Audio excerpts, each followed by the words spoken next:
ऐसी ही बेहतरीन कहानियाँ सुनने के लिए केपी नॉवल चैनल को लाइक, शेयर और सब्सक्राइब करें। आने वाली कहानियों के बारे में जानने के लिए हमारे टेलीग्राम से जुड़ें। लिंक डिस्क्रिप्शन में है। BTTH प्रतिभा से अजेय तक। अध्याय 11 ज्वाला विखंडन सुनामी। जियाओ यान अपनी आंखें बंद करके क्रॉस लेग बैठा था और खुद को अपनी इष्टतम स्थिति में समायोजित करने के लिए धीमी सांसें ले रहा था। वह 10 साल की उम्र से ही कीमिया तकनीक सीख रहा था। उसे पहली श्रेणी की औषधीय गोली को परिष्कृत करने में 3 साल से ज्यादा लग गए और वह पिछले साल दूसरी श्रेणी की गोली को परिष्कृत करने में सक्षम नहीं था। हालांकि इस बार उसे विश्वास था कि वह 2 से 3 महीनों के भीतर दूसरी श्रेणी की औषधीय गोली को परिष्कृत करने में सक्षम होगा। अब उसके डूक्यू में बोन चिलिंग फ्लेम की एक स्ट्रैंड थी। इससे औषधीय गोलियों की शुद्धि प्रक्रिया में बहुत तेजी आएगी। उसका दिमाग लगातार पिछली रात होनहुजी द्वारा गोली को परिष्कृत करने के दृश्य को दोहराता रहा। हालांकि यह केवल कुछ सेकंड तक चला, लेकिन उन कुछ सेकंडों में उसकी जान दांव पर लगी थी। एक शक्तिशाली आध्यात्मिक शक्ति होने का लाभ एक मजबूत याददाश्त होना था। इससे व्यक्ति के लिए सूक्ष्म विवरणों को अधिक स्पष्ट रूप से देखना संभव हो गया। यह विशेष रूप से कीमिया का अवलोकन करते समय सच था, क्योंकि कीमिया स्वयं आध्यात्मिक शक्ति पर निर्भर थी। उन कुछ सेकंड को धीमा कर दिया गया और बार बार चलाया गया। ये 10 गुना धीमी गति से फिल्म देखने जैसा था। एक भी विवरण को याद नहीं करना चाहता था। चलो कोशिश करते हैं। जियाओ यान ने औषधीय कड़ाही के सामने अपने हाथ रखे, डुक्यूई लॉ की एक गेंद को इकट्ठा किया और उसे कड़ाही में फेंक दिया। फिर उसने अपनी आध्यात्मिक शक्ति से डुक्यूई लॉ की तीव्रता को नियंत्रित किया। विभिन्न औषधीय अवयवों को शुद्ध करने के लिए अलग अलग तापमान की आवश्यकता होती है। अधिकांश औषधीय गोलियों के लिए उनके अवयवों को शुद्ध करने और फिर तुरंत एक साथ मिलाने की आवश्यकता होती है। गलती की कोई गुंजाइश नहीं थी। धमाका। तापमान बहुत अधिक था और औषधीय अवयव खराब हो गए थे। फिर से धमाका। शुद्धिकरण प्रक्रिया के दौरान अवयवों की स्थिति पर नियंत्रण की कमी के कारण समय से पहले सम्मलन हुआ और कड़ाही फट गई। फिर से धमाका। आध्यात्मिक शक्ति कमजोर हो गई। परिणामस्वरूप लॉ को ठीक से नियंत्रित नहीं किया जा सका, जिससे ये बह निकला और कड़ाही फट गई। इस प्रक्रिया में आध्यात्मिक शक्ति समाप्त हो गई। अरे मैं कल फिर कोशिश करूंगा। जियाओ यान बिना किसी गुरु के व्यवहारिक मार्गदर्शन के अभ्यास की सबसे मूर्खतापूर्ण विधि का ही सहारा ले सकता था। दिन ब दिन, हफ्ते दर हफ्ते और महीने दर महीने, हर दिन एक युवक इस एकांत गुफा में खुद को कीमिया सिखाता और अभ्यास करता। पलक झपकते ही 3 महीने बीत गए। ... ऑक्टेन ब्लास्ट। जियो यान ने अपनी दाहिनी मुट्ठी को गुफा की दीवार के सबसे गहरे हिस्से पर निशाना बनाया, अपने शरीर को घुमाया और एक शक्तिशाली मुक्का मारने के लिए अपनी सारी ताकत को एकाग्र किया। Boom boom boom boom, boom boom boom boom. ठोस चट्टान की परत 8 बार धंस गई। बल की 8 परतें। ऑक्टेन ब्लास्ट ने महारत का एक बड़ा स्तर हासिल कर लिया था। उसने वास्तव में महारत के एक बड़े स्तर तक एक उच्च जुबान तकनीक की साधना की थी। ये पूरी तरह से अकल्पनीय था।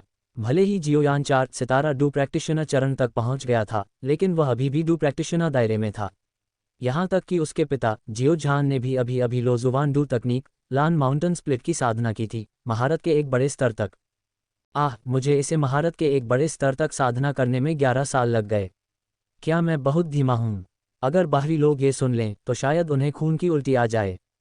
आमतौर पर हाई जुबान क्लास डू तकनीकें डू अभ्यासियों के लिए साधना करने के लिए नहीं थीं। जियाओ यान पूरी तरह से अपने दायरे से परे अभ्यास करने की श्रेणी में था। अगर ऑक्टेन ब्लास्ट एक विशेष तकनीक नहीं होती जिसके लिए डूक्यूई के बजाय शारीरिक शक्ति की आवश्यकता होती है, तो वह शुरू भी नहीं कर पाता। जियाओ यान ने उदासी दूर की, अपना हाथ पोंछा और अपनी स्टोरेज रिंग से एक बड़ा काला रूलर निकाला, हैवी जुबान रूलर, साथ में एक डू तकनीक स्क्रॉल। काले रंग के रूलर की सतह पर कुछ अस्पष्ट और अजीब पैटर्न बने हुए थे। पैटर्न हैंडल तक फैले हुए थे, जो रूलर के शरीर के लगभग हर हिस्से को कवर करते थे। प्राचीन काले रंग के साथ मिलकर ये काफी रहस्यमय लग रहा था। अब मैं आखिरकार फ्लेम स्प्लिटिंग सुनामी की खेती कर सकता हूँ। लोडीडू तकनीक फ्लेम स्प्लिटिंग सुनामी जियो यान द्वारा लंबे समय से चाही जा रही थी। अगर कोई इसे महारत के एक बड़े स्तर तक विकसित कर सकता है तो वह पहाड़ों को चीर सकता है, लहरों को तोड़ सकता है और अपने हाथ या पैर की एक लहर से हजारों सैनिकों को पार कर सकता है। शुरू में जियो यान वास्तव में ऑक्टेन ब्लास्ट के बजाय low D class flame splitting tsunami की खेती करना पसंद करता था, क्योंकि ऑक्टेन ब्लास्ट की तरह फ्लेम स्प्लिटिंग सुनामी सीखने के लिए पूर्व शर्त खेती का स्तर नहीं, बल्कि शारीरिक शक्ति थी। फ्लेम स्प्लिटिंग सुनामी एक डू तकनीक थी जो डूक्यूई और शारीरिक शक्ति दोनों को पूरक बनाती थी। इसके अलावा फ्लेम स्प्लिटिंग सुनामी की साधना करने के लिए इसे हैवी जुबान रूलर के साथ जोड़ा जाना था, जो आधे प्रयास में 2 गुना परिणाम प्राप्त कर सकता था। हालांकि समस्या ये थी कि 4 साल की उम्र में अपनी ताकत और शारीरिक स्थिति के साथ वह हैवी जुबान रूलर को उठा भी नहीं सकता था, इसके साथ अभ्यास करना तो दूर की बात है। इसलिए उसने पहले ऑक्टेन ब्लास्ट का अभ्यास करना चुना। जिस क्षण जियाओ यान ने हैवी जुबान रूलर को मजबूती से पकड़ा, उसके पूरे शरीर में एक शक्तिशाली दमन फैल गया। यह हैवी जुबान रूलर न केवल बेहद भारी था, बल्कि डू क्यूई को दबाने में भी सक्षम था। आमतौर पर जब कोई डू प्रैक्टिशनर कोई भारी वस्तु उठाता था, तो वह अपनी ताकत बढ़ाने के लिए अपने शरीर की कोशिकाओं को डू क्यूई से भर लेता था। हालांकि हैवी जुबान रूलर ने डू क्यूई को दबा दिया, जिससे इसे उठाना अविश्वसनीय रूप से भारी हो गया। जियाओ यान, जो अब 4 स्टार डू प्रैक्टिशनर था, को जबरन 1 स्टार डू प्रैक्टिशनर की ताकत तक दबा दिया गया था।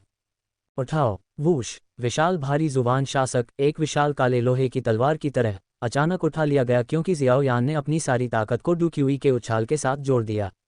हवा का एक झोंका चारों ओर घूम गया, आसपास के मलबे को उड़ा दिया। ये वास्तव में भारी है, वास्तव में एक डी क्लास डू तकनीक के पूरक हथियार के योग्य है। इसे उठाना अविश्वसनीय रूप से कठिन है। उसने उम्मीद नहीं की थी कि यह साधारण दिखने वाली वस्तु इतनी भयानक हो सकती है। न केवल यह उसके शरीर के भीतर तेजी से बहने वाले डू क्यूई को दबा सकता था, बल्कि इसके असामान्य रूप से भारी वजन ने उसके लिए इसे उठाना लगभग असंभव बना दिया, भले ही उसने अपनी डू क्यूई का पूरा उपयोग किया हो। शुक्र है मैंने हाई जुबान क्लास ऑक्टेन ब्लास्ट को महारत के एक प्रमुख स्तर तक विकसित किया है, अन्यथा मैं वास्तव में इस चीज़ को संभाल नहीं पाऊंगा।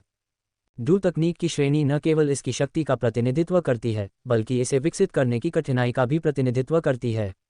उच्च जुबान श्रेणी की डू तकनीकें अभी भी वुटेन शहर में मिटेर नीलामी घर में लगभग 4 से 500 हज़ार सोने के सिक्कों में खरीदी जा सकती हैं। हालांकि डी क्लास डू तकनीकें वहां कभी नहीं दिखाई दी। केवल जियामा साम्राज्य के शाही परिवार द्वारा आयोजित वार्षिक नीलामी में ही डी क्लास डू तकनीकें दिखाई दे सकती थीं, और उनकी कीमतें करोड़ों सोने के सिक्कों में होती थीं। कभी कभी उन्हें केवल समान मूल्य की वस्तुओं के लिए ही बदला जा सकता था। 1-2 हुश! जियाओ यान ने भारी जुबान शासक को घुमाया। फ्लेम स्प्लिटिंग सुनामी की खेती करने के लिए शर्त भारी जुबान शासक को स्वतंत्र रूप से घुमाने की क्षमता थी। अगर कोई इसे स्वतंत्र रूप से घुमा भी नहीं सकता, तो आगे की तकनीकों का अभ्यास करना तो दूर की बात है। जियाओ यान को अब ऐसा लग रहा था जैसे वह टायरों से बंधा हुआ दौड़ रहा हो। न केवल उसे चलना था, लेकिन उसे तेजी से आगे बढ़ना भी था। न केवल उसके शरीर को मजबूत होना था, बल्कि उसे भारी जुबान शासक के दमन का सामना करने के लिए अपने डू क्यूई का भी इस्तेमाल करना था। नतीजतन उसके डू क्यूई की खपत सामान्य से कई गुना अधिक थी। 50वें झटके पर एक तेज आवाज के साथ उसके हाथ कांपने लगे और उसकी पकड़ ढीली पड़ गई, जिससे शासक जमीन पर गिर गया। अपने कांपते हाथों को देखकर उसे एहसास हुआ कि उसकी सीमा 50 झटके थी। प्रत्येक झटके में उसकी डू क्यूई की काफ़ी मात्रा खर्च हो जाती थी। 50 झटके के बाद उसकी डू क्यूई पूरी तरह से समाप्त हो गई। जियाओ यान ने व्यंग्यात्मक ढंग से मुस्कुराते हुए अपना सिर हिलाया। ऐसा लगता है कि मैं आज इस डू तकनीक का अभ्यास जारी नहीं रख सकता। मैं पहले अपनी डू क्यूई को पुनः प्राप्त करूंगा और फिर कीमिया पर ध्यान केंद्रित करूंगा। जब तक वह अपनी सारी डू क्यूई, आध्यात्मिक शक्ति और शारीरिक शक्ति समाप्त नहीं कर लेता, तब तक वह घर लौटने के बारे में भी नहीं सोचेगा। जियाओ यान ने भारी जुबान रूलर को एक तरफ रख दिया, बोन चिलिंग फ्लेम को छोड़ा और उसके बगल में बैठ गया। धीरे धीरे फ्लेम मंत्र का संचार कर रहा था। उसके दैनिक अभ्यास में बोन चिलिंग फ्लेम द्वारा उत्सर्जित गर्मी की तरंगों को अवशोषित करने के लिए फ्लेम मंत्र का उपयोग करना शामिल था। अब वह बोन चिलिंग फ्लेम से 1 मीटर की दूरी से भी गर्मी की तरंगों को अवशोषित कर सकता था। हाँ, मेरी डू क्यूई का संचार इतना तेज क्यों हो गया है? जियाओ यान को कुछ याद आया और उसने भारी जुबान रूलर को देखा जो जमीन में धंसा हुआ था। अपनी अत्यधिक थकी हुई अवस्था में जियाओ यान स्पष्ट रूप से महसूस कर सकता था कि उसके शरीर के अंदर लगभग दर्द करने वाली मांसपेशियां और डू क्यूई चक्रवात लालच से बोन चिलिंग फ्लेम द्वारा छोड़ी गई ऊष्मा तरंगों को अवशोषित कर रहे थे। उसे लगा कि उसकी मांसपेशियों और कोशिकाओं में मौजूद विस्फोटक शक्ति पहले की तुलना में सूक्ष्म रूप से मजबूत हो गई थी। इसके अलावा उसे लगा कि वह बोन चिलिंग फ्लेम के और भी करीब पहुंच सकता है। यह अफसोस की बात है। अगर मैं तीसरी श्रेणी की क्यूई रिकवरी पिल को परिष्कृत कर सकता हूं और अपने अभ्यास के साथ इसका उपयोग कर सकता हूं, तो प्रभाव शायद और भी बेहतर होंगे। जियाओ यान ने दूसरी श्रेणी की छोटी रिकवरी पिल और फाउंडेशन बिल्डिंग पिल निकाली। हालांकि उनके प्रभाव तीसरी श्रेणी की क्यूई रिकवरी पिल जितने मजबूत नहीं थे, फिर भी वे उसे अपनी डू क्यूई को बहाल करने में मदद कर सकते थे। फाउंडेशन बिल्डिंग पिल उसकी मांसपेशियों को भी आराम दे सकती थी और उसे दर्द से बचा सकती थी, जिससे वह अगले दिन अपना कठोर प्रशिक्षण जारी रख सकता था। दर्द को सहें, लाभ का आनंद लें। जियाओ यान ने अपने होंठ चाटे। उसकी आंखें जोश से जल रही थीं क्योंकि वह हड्डियों को ठंडा करने वाली ज्वाला को देख रहा था। कोई भी औषधीय गोली इस स्वर्गीय ज्वाला की तुलना नहीं कर सकती। अगर वह ज्वाला मंत्र से इस ज्वाला को भस्म कर सके तो उसकी ताकत निश्चित रूप से आसमान छू जाएगी। अध्याय 12 याफी के विश्वास के मुद्दे।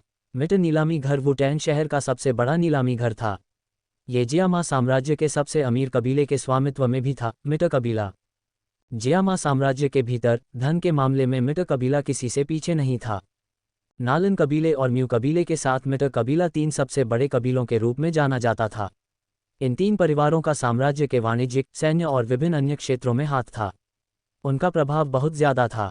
यानेर, आज तुम्हारे पास अपने पिता के साथ नीलामी घर में आने का समय कैसे है? जियाओ जान कई बुजुर्गों और जियाओ यान के साथ मिट नीलामी घर में पहुंची। आज नीलामी घर में बोली के लिए एक बेशकीमती वस्तु थी, हाई जुबान क्यू विधि, हरिकेन चैंट। जियो जान इस हाई जुबान क्यू विधि को जियाली या एओबा कुलों के हाथों में जाने की अनुमति बिल्कुल नहीं दे सकता था। वर्तमान में तीनों कुलों के पास उच्चतम श्रेणी की क्यू विधि केवल एक मध्य स्तरीय जुबान वर्ग थी।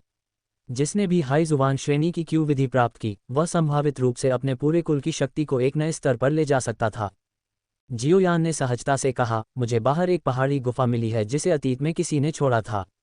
मुझे वहां कुछ वस्तुएं मिली जिन्हें मैं बेचने की योजना बना रहा हूं। उसकी नज़र भव्य और विशाल हॉल पर पड़ी और फिर वह बगल में एक कमरे की ओर चला गया। कमरे के दरवाजे पर 3 बड़े अक्षर थे जो सुनहरे रंग में चमक रहे थे, खजाना निरीक्षण कक्ष। प्रवेश करने पर कमरा कुछ खाली था, केवल एक अधेड़ उम्र का आदमी एक मेज पर ऊब कर बैठा था। दरवाज़ा खुलने की आवाज़ सुनकर उस आदमी की आंखें खुल गईं। जब उसने देखा कि यह जियोयान था तो उसका चेहरा तुरंत बदल गया और उसने खुशी से कहा, युवा मास्टर जियोयान, क्या आप यहाँ कुछ खजाने का निरीक्षण करने आए हैं? जियाओयान ने मुस्कुराते हुए जवाब दिया, मुझे कुछ आइटम मिले हैं और मैंने सोचा कि इस नीलामी में उन सभी को बेच दूं। उसने अपनी स्टोरेज रिंग से फाउंडेशन बिल्डिंग पिल की 3 बोतलें निकाली और उन्हें मूल्यांकन टेबल पर रख दिया। जियाओयान ने 1 महीने पहले ही दूसरी श्रेणी की औषधीय गोली को परिष्कृत किया था। हालांकि दूसरी श्रेणी की औषधीय गोली को परिष्कृत करने से कोई दूसरी श्रेणी का कीमियागर नहीं बन जाता। दूसरी श्रेणी के कीमियागर के रूप में पहचाने जाने के लिए किसी को लगातार सफलता दर सुनिश्चित करने की भी आवश्यकता होती है। यह क्या है? मध्यम आयु वर्ग के व्यक्ति ने भ्रम में पलकें झपकाईं। मध्यम आयु वर्ग के व्यक्ति ने सावधानी से एक सफ़ेद जैद की बोतल उठाई और उसके मुंह को हल्के से सूंघा। एक पल के बाद उसकी अभिव्यक्ति धीरे धीरे बदल गई। जियाओयान की ओर देखते हुए उसकी निगाहों में विस्मय का भाव था। युवा मास्टर जियाओयान, क्या आप कीमियागर हैं? हालांकि एक पल के लिए इसके बारे में सोचने के बाद उसने अपना सिर हिला दिया। जियाओयान केवल 15 वर्ष का था। पूरा वुटैन शहर उसके 15वें जन्मदिन के जश्न के बारे में जानता था। अगले 3 या 4 महीनों में जियाओ कबीले के सामूहिक वयस्कता समारोह का समय आ जाएगा। 15 साल का एक लड़का जिसकी खेती बहुत अच्छी है और वह कीमियागर भी है। ये कैसे संभव हो सकता है? जियाओयान ने अपना सिर हिलाया और समझाया, यह एक ऐसी चीज़ है जिसे मैंने एक गुफा में खोजा था। इसे फाउंडेशन बिल्डिंग पिल कहा जाता है। ये डू क्यूई की खेती की गति को बढ़ा सकती है।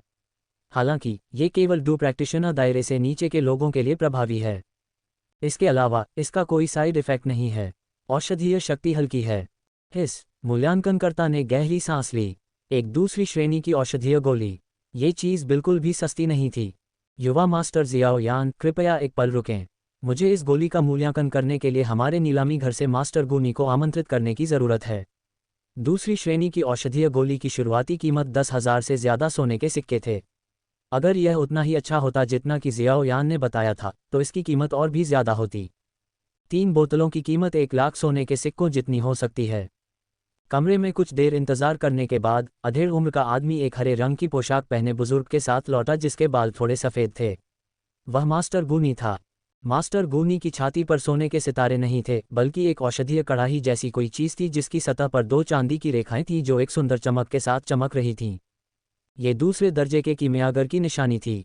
जियोयान को देखकर आमतौर पर गर्वित मास्टर गुनी ने भी दूसरे दर्जे के कीमियागर होने का दिखावा छोड़ दिया और मुस्कुराते हुए उसका अभिवादन किया। युवा मास्टर जियोयान, बहुत समय हो गया है। मुझे मूल्यांकन करने की अनुमति दें।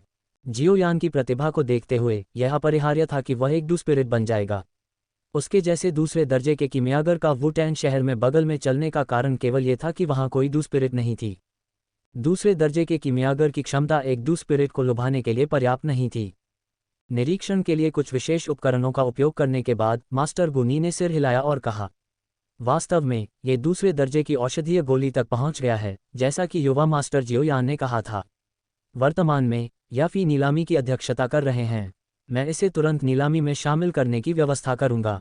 जियाओ यान ने नीलामी हॉल में प्रवेश किया और जियाओ जहान के बगल में बैठ गई।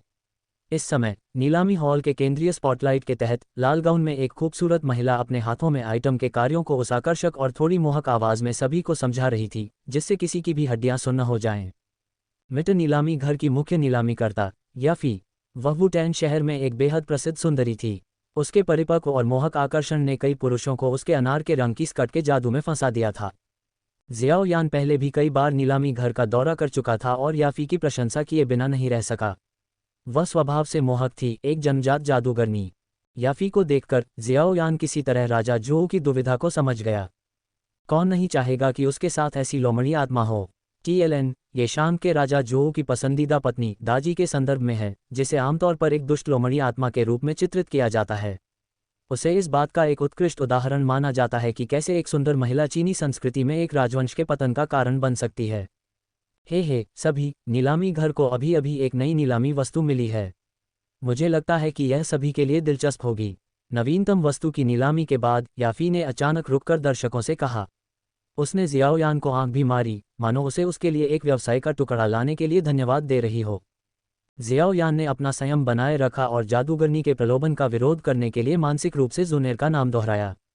जियाओ जान ने याफी का परिचय सुनने के बाद थोड़ी दिलचस्पी दिखाई। फाउंडेशन बिल्डिंग पिल अब उसके लिए व्यवहारिक रूप से बेकार थी, क्योंकि उसका बेटा पहले ही डू प्रैक्टिशनर क्षेत्र में पहुंच चुका था। उसे तूफान मंत्र के लिए प्रतिस्पर्धा करने के लिए अपने सोने के सिक्के बचाने थे। अंत में जियो यान द्वारा खुद परिष्कृत की गई फाउंडेशन बिल्डिंग पिल्स को कुल 105,000 सोने के सिक्कों में बेचा गया। जियो यान ने प्रत्यक्ष रूप से अनुभव किया कि कीमियागर होना कितना लाभदायक हो सकता है। 10,000 सोने के सिक्कों से कम कीमत वाली सामग्री 10 गुना अधिक कीमत पर बिकी। अंत में जियो जान तूफान मंत्र का निर्विवाद विजेता था। जियाली कबीले और एओबा कबीले धनी जियो जान के सामने हताशा से उबल रहे थे। नीलामी हॉल से निकलने के बाद जियो यान खजाना निरीक्षण हॉल में लौट आया, जहां मास्टर गुनी और याफी पहले से ही उसका इंतजार कर रहे थे। लाल कपड़े पहने याफी ने जियो यान को आते देखकर हल्के से हंसते हुए कहा, छोटे भाई जियो यान, अपनी बड़ी बहन के नीलामी घर में आने के लिए तुम कितने दयालु हो। याफी की पानी से भरी पतली खूबसूरत आंखों की जोड़ी सीधे जियाओ यान को घूर रही थी, जब वह बिल्ली की तरह कदमों से चल रही थी, अपनी कमर हिलाते हुए उसके पास आ रही थी। पहली बार जब जियाओ यान ने याफी को देखा तो उसने उसे सांप लोगों की जनजाति का सदस्य समझ लिया। उसकी कमर सांप से भी ज्यादा मुड़ सकती थी। जियाओ यान ने मन ही मन कोसा इस लोमड़ी की आत्मा को। बहन याफी असाधारण रूप से प्रतिभाशाली है। नीलामी को बहन याफी को सौंपना वास्तव में सबसे अच्छा निर्णय है। याफी ने एक सोने का कार्ड निकाला और उसे जियाओ यान को सौंप दिया। थोड़ा झुककर उसके पास गई और फुसफुसाते हुए कहा, छोटे भाई जियाओ यान, बड़ी बहन को उस कीमियागर से मिलवाना कैसा रहेगा जिसने गोली को परिष्कृत करने में आपकी मदद की।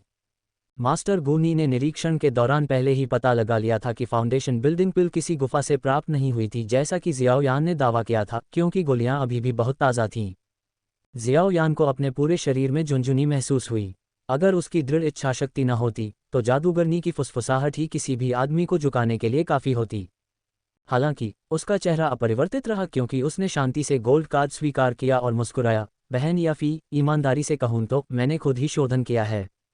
याफी ने हंसते हुए अपना मुंह ढक लिया। बड़ी बहन को मत चिढ़ाओ, तुम सिर्फ 15 साल की हो। यहाँ तक कि पिलकिंग बूहे भी तुम्हारी उम्र में सिर्फ एक प्रशिक्षु था, प्रथम श्रेणी का कीमियागर भी नहीं। तुम द्वितीय श्रेणी की औषधीय गोली को कैसे परिष्कृत कर सकते हो। जियाओ यान ने कंधे उचकाए और मासूमियत से कहा, चूंकि बहन याफी मुझ पर विश्वास नहीं करती, इसलिए मैं इसके बारे में कुछ नहीं कर सकता।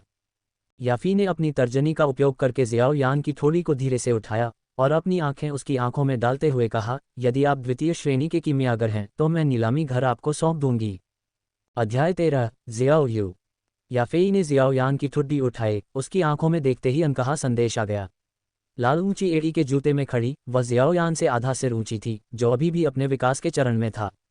मास्टर गुनी ने यह दृश्य देखा और आह भरी। वुटैन शहर में जियाओ यान के अलावा कोई और आदमी नहीं था जिसने कभी याफेई का हाथ छुआ हो।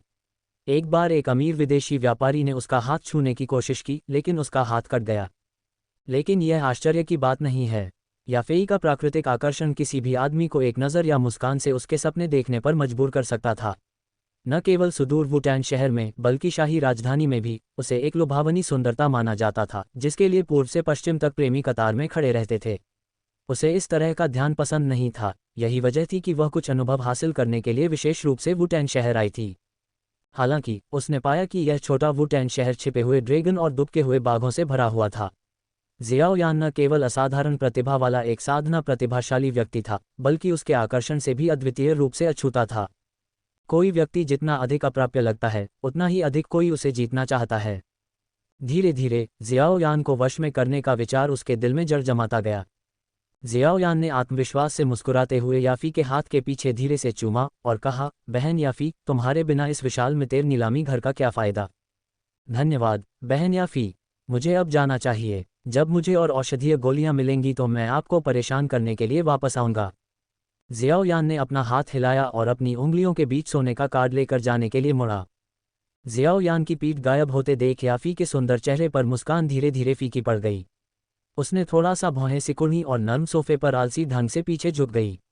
उसके परफेक्ट कर्व्स के कारण किसी के लिए भी बिना हिले रहना मुश्किल था। मास्टर गूनी ने आह भरी, उसने मना कर दिया। बातचीत में छिपे अर्थ थे। याफी ने उसकी मियागर की संपर्क जानकारी के बदले में पूरे नीलामी घर की पेशकश की थी जिसने जियाओ यान को उसके शोधन में मदद की थी। संभवतः उसका लक्ष्य गोली का नुस्खा था। यहाँ तक कि मास्टर गूनी भी फाउंडेशन बिल्डिंग पिल के प्रभाव से हैरान थे। यदि दीर्घकालिक आपूर्ति होती तो शाही राजधानी में गोली बेचने से भारी मुनाफा होता। लेकिन जियो यान कोई साधारण व्यक्ति नहीं था। हालांकि उसके शब्द स्पष्ट थे, जैसे कि वह स्नेह व्यक्त कर रहा हो। वास्तव में उसने जाल को समझ लिया था और प्रस्ताव को अस्वीकार कर दिया था। याफी और उसके पीछे मितेर कबीले के समर्थन के बिना मितेर नीलामी घर संपत्ति के एक बेकार टुकड़े के अलावा कुछ भी नहीं होगा। चाचा गूनी, क्या दूसरी श्रेणी की औषधीय गोली वास्तव में उसके द्वारा परिष्कृत की जा सकती थी? याफी ने थोड़ी देर की चुप्पी के बाद चुपचाप पूछा। जैसे ही उसने बात की, उसने अपने दिल में इस विचार को खारिज कर दिया, ये सोचकर कि यह पूरी तरह से अवास्तविक था। गूनी ने भी अपना सिर हिलाया, यह असंभव है। यहाँ तक कि शाही राजधानी में रहने वाले कुछ छोटे राक्षस भी अपने गुरुओं के व्यक्तिगत मार्गदर्शन के साथ 15 साल की उम्र में दूसरी श्रेणी की औषधीय गोली को परिष्कृत करने में कामयाब नहीं हुए हैं। कीमिया के लिए न केवल प्रतिभा की आवश्यकता होती है, बल्कि शिक्षक द्वारा दिए गए विशाल ज्ञान की भी आवश्यकता होती है। वह केवल एक डू प्रैक्टिशनर है और उसकी डू क्यूई लॉ का तापमान इतना अधिक नहीं है कि वह दूसरी श्रेणी के राक्षस कोर को परिष्कृत कर सके। ... जब तक कि उसके पास उसकी सहायता करने के लिए कोई विशेष लॉ न हो। उन फाउंडेशन बिल्डिंग गोलियों की गुणवत्ता भी काफ़ी उच्च है और मुझे संदेह है कि मैं खुद इतनी उच्च गुणवत्ता वाली गोली को परिष्कृत कर पाऊंगा। याफी का लाल छोटा मुंह थोड़ा मुड़ा हुआ था क्योंकि उसने लापरवाही से कहा, गोली के नुस्खे के साथ भी। याफी की बातें सुनकर गूनी के चेहरे पर आश्चर्य के भाव आ गए और उसने जल्दी से कहा, हर कीमियागर के लिए एक गोली का नुस्खा एक जीवन रेखा है। मिस को किसी कीमियागर की गोली के नुस्खे को निशाना बनाने के बारे में नहीं सोचना चाहिए। जियामा साम्राज्य में एक बार प्रसिद्ध चेक परिवार ने गोली राजा गुहे के नुस्खे को पाने की गलती की।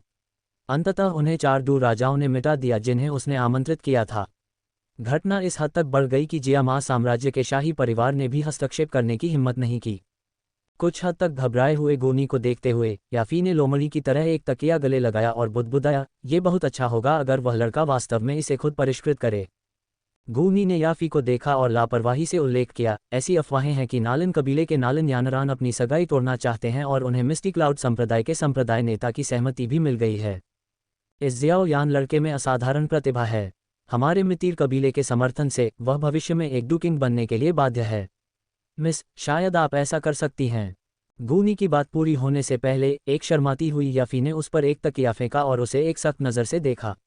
अपने गालों पर हल्की लाली और तकिए पर सिर टिकाते हुए उसने जवाब दिया, अंकल गूनी, आप किस बारे में बात कर रहे हैं? ये सिर्फ एक डुकिंग है। ऐसा नहीं है कि हमारे कबीले में कोई नहीं है। और अगर वह डू सम्राट बन गया तो क्या होगा? ओह, हमारे पास भी एक डू सम्राट था। डू पूर्वज के बारे में क्या? याफी ने अपनी आंखें घुमाई और कहा, हम जियामा साम्राज्य का तो जिक्र ही नहीं, यहाँ तक कि अन्य 2 साम्राज्यों में भी डू पूर्वज नहीं है। अगर वह डू पूर्वज बन सकता है तो मैं खुद को पैकेज करके उसे सौंप दूंगी। याफी की आवाज़ धीरे धीरे नर्म हो गई जब वह बोल रही थी। उसके दिल में एक अजीब सी भावना थी, एक भावना कि जियाओ यान में वाकई डू पूर्वज बनने की क्षमता हो सकती है। गूनी ने याफी को देखा जो अपनी आंखों में थोड़ी सपनों भरी नज़र के साथ तकिया पकड़े हुए थी। वह जानता था कि चाहे वह कुछ भी कहे, ऐसे समय होते हैं जब एक लड़की के शब्द वास्तव में उसकी सच्ची भावनाओं को नहीं दर्शाते हैं। कौन सी लड़की एक मजबूत आदमी को पसंद नहीं करेगी? और जियाओ यान अपनी क्षमता के पहले संकेत दिखाते हुए आसानी से कल्पनाओं और यहाँ तक कि गुप्त प्रेम भी याफी भी इसका अपवाद नहीं थी। समय तेजी से बीत गया और लगभग 1 साल बीत चुका था जब नालन यानरान सगाई तोड़ने के लिए आया था। जियाओ यान अब वार्षिक वयस्कता समारोह का सामना कर रहा था। जियाओ कबीले के सभी सदस्य जो 15 वर्ष की आयु तक पहुंच गए थे, उन्हें इस समारोह में भाग लेना आवश्यक था। इस समारोह का ये भी मतलब था कि अगर उनकी खेती मानकों को पूरा नहीं करती तो उन्हें दूसरे शहरों में संपत्ति का प्रबंधन करने के लिए भेजा जाएगा। यह अनिवार्य रूप से दूसरों के लिए संसाधनों को मुक्त करने का एक तरीका था। इसलिए प्रत्येक कबीले के वयस्क होने का समारोह बहुत महत्वपूर्ण था। जियाओ कबीला कोई अपवाद नहीं था। इसने वुटैन शहर से कई लोगों को देखने के लिए आकर्षित किया और प्रतिभा को आकर्षित करने का एक अप्रत्यक्ष तरीका के रूप में कार्य किया। अन्य कबीलों से संभावित शिष्य जियाओ कबीले में शामिल होने पर विचार कर सकते हैं, जो अभी भी वुटैन शहर में प्रमुख कबीला था। जियाली और एओबा कबीलों के बीच गठबंधन के बावजूद वे जियाओ कबीले को विस्तार करने और क्षेत्र में सबसे महत्वपूर्ण कबीला बनने से नहीं रोक सके। यहाँ तक कि मितेर नीलामी घर से याफी भी व्यक्तिगत रूप से इस कार्यक्रम को देखने के लिए यहाँ मौजूद थे। वास्तव में अधिकांश लोग जियाओ यान को देखने के लिए वहाँ मौजूद थे। आखिरकार जियाओ कबीले की ताकत काफ़ी हद तक उसके विकास पर निर्भर करती थी। पिछले साल जियाओ यान एक 3 स्टार डू प्रैक्टिशनर था। हर कोई ये देखने के लिए उत्सुक था कि इस साल उसने कितनी प्रगति की है। जियाओ यान और जुनेर एक बड़े पेड़ की छाया में बैठे थे। उनकी आंखें दूर स्थित विशाल मंच पर टिकी हुई थीं, जिसे विशेष रूप से समारोह के लिए बड़ी लकड़ी से बनाया गया था। यहाँ बहुत सारे लोग हैं। जियाओ यान ने याफी की दिशा में देखा। आज याफी ने एक चमकदार सफ़ेद पोशाक पहनी थी।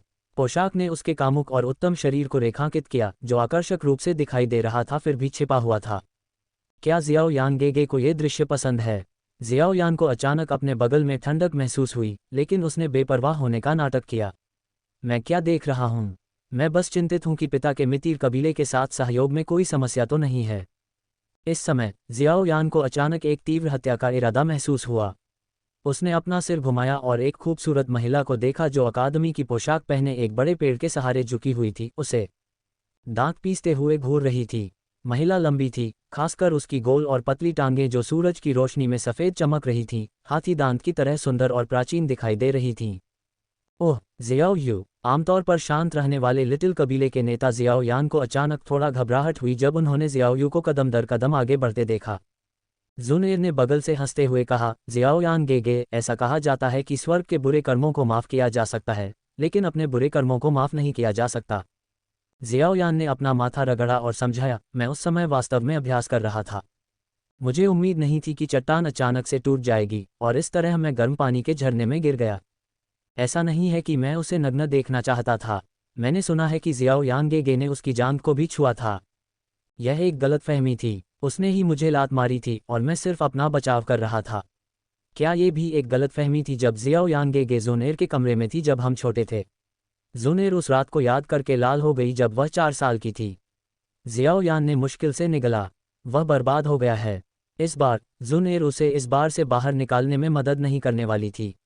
जियाओ यान, मर जाओ! जियाओ यू ने अपनी तलवार निकाली और उसे जियाओ यान की ओर जोर से फेंक दिया। अध्याय 14, वयस्कता समारोह। छोटे विकृत, आज मैं स्वर्ग की ओर से न्याय करूंगा। जियाओ यू ने अपनी तलवार को जियाओ यान की ओर बार बार घुमाया। हालांकि एकमात्र 3 स्टार डू प्रैक्टिशनर के रूप में जियाओ यू की ताकत उसके लिए बिल्कुल भी मुकाबला नहीं थी, खासकर तब जब वह 1 साल पहले नालन यानरान से भी कमज़ोर थी। जियाओ यान को हराने में सक्षम होने की तो बात ही छोड़िए। जियाओ यान ने जियाओ यू की क्रोधित लेकिन सुंदर आंखों को देखा। वह बस अपना सिर खुजला सकता था और चकमा दे सकता था। उसकी हरकतें फुर्तीली और अप्रत्याशित थीं। हालांकि यह केवल एक लोजुवान क्लास एजिलिटी टाइप डू तकनीक थी, लेकिन यह पहले से ही एक डू प्रैक्टिशनर के हमलों को चकमा देने के लिए पर्याप्त थी। मैंने वास्तव में इसे जानबूझकर नहीं किया था, मेरा इरादा तुम्हारा शरीर देखने का नहीं था, जियाओ यान ने चकमा देते हुए समझाया। जब उसने सुना कि जियाओ यान ने सार्वजनिक रूप से पिछली घटना को उठाया, तो जियाओ यू ने अपने होंठ कसकर काटे और उसकी सुंदर आंखें जिद्दी ढंग से जियाओ यान को घूरने लगीं। उसकी आंखों में नफरत कम होने के बजाय बढ़ती जा रही थी। जियाओ यान, तुम छोटे कमीने, चुप रहो! याफेई और आसपास के अन्य लोगों ने शोरगुल सुना और देखा। याफेई हंसी, मैंने कभी नहीं सोचा था कि जियाओ कबीले के प्रतिभाशाली छोटे कबीले के नेता का एक दिन ऐसा आएगा जब उसका पीछा किया जाएगा और उसे काट दिया जाएगा। जियाओ जान और कई बुजुर्ग केवल व्यंग्यात्मक ढंग से मुस्कुरा सकते थे। वास्तव में जियाओ यान से पहले कबीले में सबसे मजबूत प्रतिभाशाली जियाओ यू थी। वह उम्मीदों पर खरी उतरी थी और अपनी पढ़ाई जारी रखने के लिए सफलतापूर्वक जियानान अकादमी में प्रवेश कर गई थी। वह इस साल आने वाले समारोह में भाग लेने और कबीले के साथ जियानान अकादमी में आगामी नामांकन पर चर्चा करने के लिए लौटी थी, ताकि अधिक कबीले के सदस्यों को अकादमी में प्रवेश करने और कबीले की ताकत बढ़ाने की उम्मीद हो। ठीक है, ये बहुत हो गया। एक तीखी आवाज़ के साथ जियाओयान ने जियाओ यू की तलवार को अपनी 2 उंगलियों के बीच दबाया और अपनी ताकत का इस्तेमाल करके तलवार को आसानी से दूर फेंक दिया। जियाओयान द्वारा अपनी तलवार को आसानी से दूर फेंकने से जियाओ यू का चेहरा गुस्से से पीला पड़ गया, उसकी आंखें गुस्से से जल रही थीं। कोई बात नहीं, मैं आज तुम्हें इतनी आसानी से नहीं छोड़ूंगी, तुम छोटे बिगड़ैल। उसके शब्द अभी निकले ही थे कि जियाओ यू ने अपना बायां पैर आगे बढ़ाया, उसकी सुंदर आकृति एक आकर्षक वक्र का अनुसरण कर रही थी। आश्चर्यजनक रूप से उसके सेक्सी दाहिने पैर में सीटी की आवाज़ की झलक थी, क्योंकि वह क्रूरता से उसके क्रॉच पर निशाना साध रही थी। जियाओयान जियाओ यू की निर्दयता को देखकर नाखुश था। ये वास्तव में उस समय एक दुर्घटना थी और वह आखिरकार छोटे कबीले का नेता था। आज के वयस्कता समारोह में आधिकारिक तौर पर उसे ऐसा घोषित किया जाएगा, फिर भी जियाओ यू ने उसका बिल्कुल भी सम्मान नहीं किया। स्वाभाविक रूप से जब जियाओ यू ने उसे इस तरह से अपमानित किया तो वह अपने दिल में दुखी था। लात का सामना करते हुए जियाओयान की नज़रें और तेज हो गईं, क्योंकि उसने सीधे उसके दाहिने टखने को पकड़ लिया।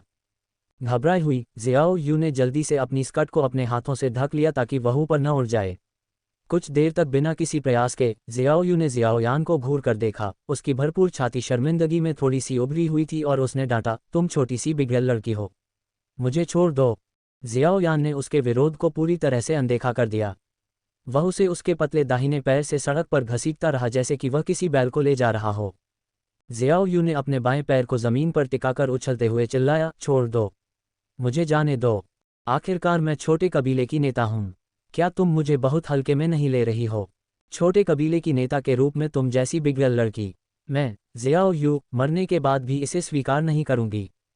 जियाओयान की भौहें थोड़ी ऊपर उठीं और उसने अशुभ रूप से कहा, ओह, तुम अब मुझे चुनौती दे रही हो। उसने सीधे जियाओ यू का जूता निकाला और अपनी स्टोरेज रिंग से लोमड़ी की पूंछ जैसी घास का एक टुकड़ा निकाला। जियाओयान क्या करने वाला था, यह अनुमान लगाते हुए जियाओ यू का चेहरा पीला पड़ गया और वह गुस्से और डर के मिश्रण से चिल्लाई, जियाओयान, तुम्हारी हिम्मत। जियाओयान ने व्यंग्य किया, ऐसा कुछ भी नहीं है जो मैं जियाओयान करने की हिम्मत नहीं कर सकती। जियाओयान ने खुद को नहीं रोका। उसने लोमड़ी की पूंछ उठाई और उसे उसके पैरों पर आगे पीछे घुमाना शुरू कर दिया।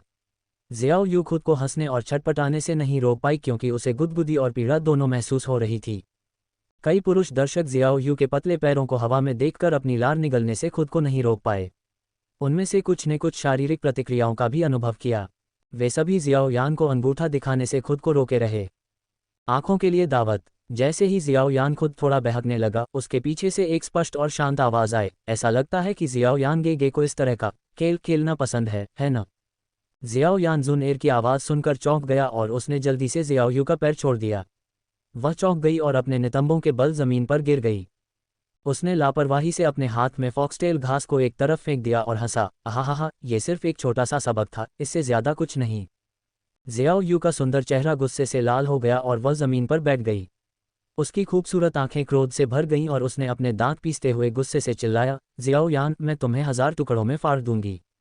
तुम बेवकूफ़ हो, तुम बड़े बेवकूफ़ हो। बड़ी बहन जियाओ निंग और जियाओ मेई जियाओ यू के पास गए और उसे उठने में मदद की। जियाओ निंग और जियाओ यू भाई बहन थे। तुम ठीक समय पर आ गई, जियाओ निंग। चलो सेना में शामिल होकर उसे पकड़ते हैं। जियाओ निंग की भौहें तन गईं और उसने असंतुष्ट होकर कहा, बहन, तुम नासमझ हो रही हो। छोटा कबीले का नेता ऐसा घिनौना काम कैसे कर सकता है? विस्मयादिबोधक चिन्ह, विस्मयादिबोधक चिन्ह, विस्मयादिबोधक चिन्ह, विस्मयादिबोधक चिन्ह, विस्मयादिबोधक चिन्ह। जियाओ यू को यकीन नहीं हुआ। क्या तुम सच में मेरे भाई हो? जियाओ मेई ने कहा, ये सही है, चचेरे भाई जियाओ यू। जियाओ यान जी ऐसी चीज़ें करने में सक्षम नहीं है। वह एक ईमानदार व्यक्ति है। ईमानदार? क्या तुम दोनों का दिमाग उसके द्वारा धोया गया है? जियाओ यू की आंखों में आंसू आ गए जब वह बोल रही थी। उसे लगा कि उसके साथ बहुत अन्याय हुआ है। वह उसे लड़ाई में नहीं हरा सकती थी और अब तो उसका भाई भी उसके बहकावे में आ गया था। जियाओ यान ने अनाड़ीपन से उसकी नाक को छुआ। हालांकि वह खलनायक नहीं था, लेकिन वह उतना ईमानदार भी नहीं था जितना उन्होंने दावा किया था। तमाशा खत्म होने के बाद जियाओ जान ने आसमान की ओर देखा और ताली बजाते हुए कहा, बहुत हो गया उपद्रव, अब वयस्कता का समारोह शुरू होने वाला है। समारोह की प्रक्रिया इतनी जटिल थी कि यह लगभग सिरदर्द पैदा करने वाली थी। खास तौर पर जियाओयान के लिए छोटे कबीले के नेता के रूप में उसका समारोह किसी और के समारोह से कई गुना ज्यादा विस्तृत था। आखिरकार जियाओयान इस सब से सुन्न हो गया और बड़ों को अपनी मर्जी से चलने दिया। जियाओयान की असहाय नज़र देखकर जुनैर की बड़ी बड़ी पानी भरी आंखें थोड़ी मुड़ गईं और वह मुस्कुराई। जियाओयान गेगे, ये परंपराएं पीढ़ियों से चली आ रही हैं। यहाँ तक कि अंकल जियाओ और दूसरे लोग भी इन्हें नहीं बदल सकते। जियाओयान सिर्फ असहाय होकर अपना सिर हिला सकता था और चुपचाप कसम खा सकता था कि एक बार जब वह कबीले का मुखिया बन जाएगा तो वह इन पुरानी प्रथाओं को बदल देगा। वयस्कता के समारोह के बाद सबसे महत्वपूर्ण हिस्सा शक्ति परीक्षण था। यह उन लोगों के लिए विशेष रूप से महत्वपूर्ण था जो पिछले साल छठे चरण के डू शिष्य तक पहुंच चुके थे। वे वुटेन शहर में रह सकते हैं या नहीं, यह इस परीक्षण पर निर्भर करता है। समारोह की अध्यक्षता दूसरे एल्डर जियाओ यंग ने की। एक एक करके जियाओ कबीले के सदस्य अपनी ताकत का परीक्षण करने के लिए आगे आए। लगभग 30-15 वर्षीय थे, जिनमें से आधे मानकों को पूरा नहीं करते थे और उन्हें नए क्षेत्रों को विकसित करने के लिए भेजा गया था। जियाओयान, अब आपकी बारी है। दूसरे एल्डर ने जियाओयान को धीरे से हाथ हिलाया, जो वीआईपी क्षेत्र में बैठा था। जियाओयान अंतिम व्यक्ति था क्योंकि जुनैर का वयस्कता समारोह जियाओ कबीले में आयोजित नहीं किया गया था। अब तक समारोह में उच्चतम साधना स्तर जियाओ में ही था, जो 9वें चरण के डू शिष्य तक पहुंच गया था। ऐसा इसलिए था क्योंकि जियाओयान ने उसे फाउंडेशन बिल्डिंग पिल्स की एक बोतल दी थी, जिससे वह 9वें चरण की डू शिष्य बन गई। दर्शक चुप हो गए और यहाँ तक कि पहले से उदासीन याफी ने भी रुचि दिखाई। वास्तव में हर कोई ये देखने के लिए यहाँ था कि जियाओयान की ताकत में कितना सुधार हुआ है। आपको क्या लगता है कि इस बार जियाओयान का साधना स्तर क्या होगा? 1 साल पहले जियाओयान 3 सितारा डू प्रैक्टिशनर था। बिना किसी संयोगवश मुठभेड़ या औषधीय गोलियों की सहायता के 1 साल में 1 सितारा आगे बढ़ना काफ़ी प्रभावशाली होगा। जियाओयान ने 4 साल की उम्र में क्यूई साधना शुरू की और 11 साल की उम्र में डू प्रैक्टिशनर बन गया। उसे 10 चरणों को आगे बढ़ाने में 7 साल लग गए। हालांकि डू प्रैक्टिशनर के रूप में आगे बढ़ना अधिक कठिन है। अगर उसने कुछ औषधीय गोलियों का उपयोग किया तो यह संभव है कि वह 2 सितारों से आगे बढ़ सकता है। ऊंचे लकड़ी के मंच पर एक बड़ा काला पत्थर का स्मारक अचानक चमक उठा, जिसकी सतह पर सुनहरे अक्षर उड़ रहे थे और नाच रहे थे। जब दूसरे एल्डर ने स्मारक पर 4 अक्षर देखे तो वह दंग रह गया। Do practitioner 6 star. वीआईपी सीटों पर चाय के प्यालों के जमीन पर गिरने की तीखी आवाज बार बार सुनी जा सकती थी। वुटेन शहर के विभिन्न गुटों के प्रतिनिधि इस समय अविश्वसनीय थे। अखाड़े के केंद्र में आत्मविश्वास से भरे युवा प्रतिभाशाली व्यक्ति को देखकर पुरानी पीढ़ी भी अपनी आंखें मलने से खुद को रोक नहीं पाए और सोचा कि वे कुछ देख रहे हैं। जैसे ही याफी ने युवक को देखा, उसे अचानक पछतावा हुआ कि उसने कहा था कि अगर वह डू पूर्वज तक पहुंचने में सक्षम हो गया तो वह खुद को लपेट लेगी और उसे सौंप देगी। उसे हल्का सा एहसास हुआ कि जियाओयान में वास्तव में डू पूर्वज बनने की क्षमता हो सकती है। 1 साल में 3 सितारों की प्रगति। अध्याय 15 प्रतिभा अब पूर्ण रूप से खिली हुई। दुर्घटना। जियो जान इतना हैरान था कि वह चाय का प्याला भी अपने हाथ में नहीं पकड़ पाया और उसे जमीन पर गिरा दिया। वह घबरा गया। 1 साल में 3 सितारों की प्रगति। 6 सितारा डू प्रैक्टिशनर। जियो यू की आंखें आश्चर्य से चौड़ी हो गईं। वह अपने दांत पीसते हुए गुस्से को कुछ पल के लिए भूल गई। अब वह जियोयान के भयानक साधना स्तर से अवाक रह गई। जियानान अकादमी की छात्रा होने के नाते जियोयू अकादमी के प्रवेश मूल्यांकन के बारे में जानती थी। मूल्यांकन में केवल 20 वर्ष से कम आयु के लोगों को ध्यान में रखा गया था और उन्हें F से S तक रैंक किया गया था, जिसमें S उन लोगों के लिए आरक्षित था जो 20 वर्ष से कम आयु के थे और जो 6 सितारा डू प्रैक्टिशनर चरण तक पहुंच गए थे। 1 दशक से अधिक समय तक केवल जियानान अकादमी की छोटी चुड़ैल ने ही यह उपलब्धि हासिल की थी। अब ये देखते हुए कि जियाओयान ने अभी अभी अपनी युवावस्था का जश्न मनाया था और वह केवल 15 वर्ष का था, यह अब केवल रिकॉर्ड तोड़ने के बारे में नहीं था, यह एक अकल्पनीय और भयानक साधना प्रतिभा रखने के बारे में था। जियाओयान गेगे की प्रतिभा आखिरकार खिल गई है। जुनैर की आंखों के कोने में भावना का एक छोटा सा आंसू दिखाई दिया। अपनी विशेष स्थिति को देखते हुए जुनैर को पता था कि विशाल डू क्यूई महाद्वीप पर जियाओयान की साधना गति को तेज नहीं माना जाता था। हालांकि वह हमेशा मानती थी कि उसकी प्रतिभा उससे कहीं अधिक थी। जियाओ कबीले के सदस्य और भी अधिक चकित थे। इस तरह की साधना गति को केवल 3 शब्दों में वर्णित किया जा सकता है, नरक के समान भयानक। इस साधना गति के साथ शायद ये संभव है कि कुछ दशकों में जियाओ कबीला वास्तव में एक कुलीन डू सम्राट का उत्पादन करेगा। वीआईपी सीटों पर बैठे लोगों ने एक दूसरे की ओर देखा, उन सभी को एक साथ कुछ चौंकाने वाले विचार ने चौंका दिया। एक डू सम्राट। यदि जियामा साम्राज्य में कोई छोटा कबीला अपनी अंतर्निहित सीमाओं की परवाह किए बिना एक कुलीन डू सम्राट पैदा कर दे तो उस कबीले की स्थिति तुरंत आसमान छू जाएगी। उस समय जियामा साम्राज्य के 3 प्रमुख कबीले भी उन्हें दबाने की हिम्मत नहीं करेंगे। आखिरकार इस विशाल साम्राज्य में केवल मुट्ठी भर कुलीन डू सम्राट थे, जिनमें से प्रत्येक में ज्वार को मोड़ने और हजारों लोगों के खिलाफ लड़ने की शक्ति थी। कोई भी समझदार साम्राज्य डू सम्राट को अपमानित करने का विकल्प नहीं चुनेगा। हालांकि प्रतिभा होना कुलीन विशेषज्ञ बनने की कोई गारंटी नहीं थी, लेकिन कोई नहीं जानता था कि कुछ दशकों में दुनिया कैसे बदल जाएगी। कोई बाहरी प्रशिक्षण के दौरान बीमारी से मर भी सकता था या बस गुमनामी में खो सकता था। हालांकि इस बात से इनकार नहीं किया जा सकता था कि जियाओ यान को अब ताकत के शिखर पर जाने का टिकट मिल गया था। ये केवल जियाओ यान ही था जिसने थोड़ी शर्मिंदगी के साथ अपनी नाक को छुआ। वह कहना चाहता था कि वह खुद नहीं जानता था कि उसकी साधना का स्तर वास्तव में 3 सितारों से बढ़ गया था। स्वर्गीय ज्वाला वास्तव में भयानक है, वह अंदर ही अंदर आहें भरने से खुद को नहीं रोक सका। सामान्य परिस्थितियों में यदि वह दुनिया की ऊर्जा को अवशोषित करने और इसे डू क्यूई में बदलने के लिए केवल क्यूई विधि पर निर्भर करता तो वह अधिकतम 1 स्टार से ही सुधार कर पाता। हालांकि इस वर्ष उसके पास 2 अवसर थे। एक हुनहुजी द्वारा परिष्कृत औषधीय गोली थी जिसे उसने अपनी जान की बाजी लगाकर प्राप्त किया था, और दूसरी अस्थि द्रुतशीतन ज्वाला थी। परंपरागत रूप से किसी की साधना को बढ़ाने के लिए केवल 2 विधियां थीं, क्यूई विधि से अपनी डू क्यूई को बदलना और औषधीय गोलियों से अपनी डू क्यूई को बढ़ाना। हालांकि एक तीसरी विधि थी जो जियाओ यान के पास थी। उसने ज्वाला मंत्र के विशेष गुणों के माध्यम से एक स्वर्गीय ज्वाला को भस्म कर दिया और स्वर्गीय ज्वाला की शक्ति को अपनी डू क्यूई में एकीकृत कर लिया। जैसा कि जियाओ यान ने कहा, ज्वाला मंत्र ने स्वर्गीय ज्वालाओं को परमाणु रिएक्टर की तरह भस्म कर दिया, शरीर के भीतर उन पर नियंत्रण बनाए रखा और उनकी ऊर्जा का दोहन किया। मुझे उम्मीद नहीं थी कि भारी जुबान शासक के साथ ज्वाला विभाजन सुनामी की खेती वास्तव में स्वर्गीय ज्वाला को भस्म करने की दक्षता में सुधार करेगी। शायद मैं थोड़ा और आगे बढ़ सकता था और हड्डी को ठंडा करने वाली ज्वाला के और अधिक किस्में खा सकता था। जियाओ यान के शरीर में अब घने सफ़ेद ज्वाला के 3 धागे थे। एक तरह से ये वही था जो जुनेर का मतलब था जब उसने कहा कि जियाओ यान की प्रतिभा आखिरकार खिल गई थी। जैसा कि कहावत है, शुरुआत में सब कुछ मुश्किल होता है। एक बार जब उसने ज्वाला के धागे का एक धागा प्राप्त किया तो यह एक शुरुआत की तरह था। अस्थि द्रुतशीतन ज्वाला को अवशोषित करने में उसकी गति तब तक बढ़ती रहेगी जब तक कि सही क्षण न आ जाए जब वह अस्थि द्रुतशीतन ज्वाला को पूरी तरह से निगल सकता है। कबीले के मुखिया जियाओ, छोटे भाई जियाओ यान की साधना प्रतिभा वास्तव में आश्चर्यजनक है। इस बार हम वास्तव में एक असाधारण रूप से भयानक कुलीन विशेषज्ञ के उदय को देख सकते हैं। याफी की खूबसूरत आंखों की जोड़ी ने चौक में खड़े काले रंग के युवक पर ध्यान केंद्रित किया। उसकी निगाह में एक सूक्ष्म निहितार्थ था।